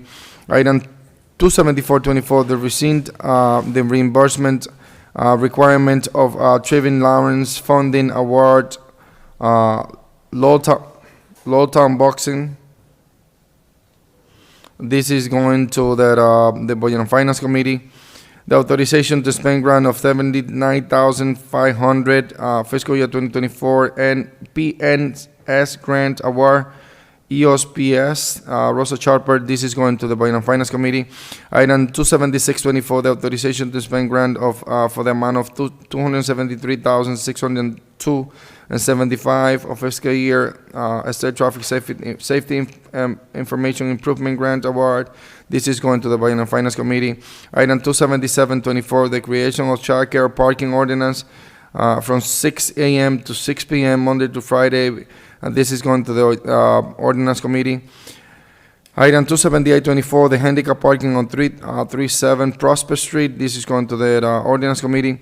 Item 37924, no parking area on 6 Berkeley Street. This is going to the Ordinance Committee. Item 28024, evangelization event on July 27, 2024, from 1 to 9 p.m. at the Campanion Common. This is going to the Ordinance Committee. Item 28124, birthday party, July 20, 2024, from 4 to 9, Reviviendo Playground. This is going to the Ordinance Committee. Item 28224, preaching services on August 10, 2024, from 3 to 6 p.m. at the Campanion Park, the Campanion Common. This is going to the Ordinance Committee. Item 28324, Actividad Comunitaria, June 8. This was adopted today. Item 28424, that all-day program on August 24, 2024, from 1 p.m. to 5 p.m. at the Campanion Common. This is going to the Ordinance Committee. Item 28524, basketball tournament on June 29, from 10 a.m. to 4 p.m. at the O'Neill Park. This is going to the Ordinance Committee. Item. Is a basketball tournament? Okay. Yeah. 28624, the Evangelist event on July 19 and July 20, 2024, from 5 p.m. to 7 p.m. at the Campanion Common. This is going to the Ordinance Committee. Item 28724, Salsa event on July 20 on August 10th. This is going to the Campanion Park. This is going to the Ordinance Committee. And the rest of the items, councilors, we finish it up today. Any items that we have missed that we would like to discuss from the table matters or any other matters? Council President. Councilor De Rosario. Just a request to the clerk, can we somehow email the Recreation Department so we have the dates for those activities? That way we don't question if they can email something for us so we can have it ready for the ordinance. if that's Absolutely, possible. Council, yeah. We've already done that, and I'll get it to you. And with that said, motion to adjourn. Motion to adjourn. Committees, Wait. committees. No motion to adjourn yet. Committees. Councilors. Budget and Finance, Ordinance Committee. Tuesday, June 11th, 7 o'clock. Budget and Finance Committee. So we have two. We have a budget hearing On the Monday? June 10th, Monday at 6 p.m., and the regular Budget and Finance meeting will be Wednesday the 12th at 7 p.m. All right, housing? I don't see any items on housing, right? All right, safety, there is a safety requirement, there is a requirement for safety committee, was that the potential date for safety? Safety will do Wednesday at 6 p.m. Wednesday at 6. And then we have personnel. Personnel will do Monday at 6 p.m. I'm sorry, Monday at 7 p.m. After the budget hearing. And then we have ordinance, budget and finance, housing, nothing, personnel, and safety. Okay, I think that well said, right? For now. All right, Madam Chair, for safety, do you mind sending request to the police department so we can have a few things for that day specifically, around the specific items? Yes, can I have a list? Prostitution, child, trafficking, and a specific plan for the summer when it comes to drug dealings and operations, and an update on the on the Trust Act. That is required every 6 months. I make a motion to send correspondence to the provisional chief with the following 4 items that the council president mentioned, for information on these 4 items and to have the appropriate representatives there for discussion. Usually the chief of police. Whomever, Yeah. but All right, there is a motion on the table. Can I hear a second? Properly second. Any discussion? All those in favor, please say aye. Aye. The ayes have it. Motion to adjourn. Second. Properly second. All those in favor, please say aye. Aye. The ayes have it.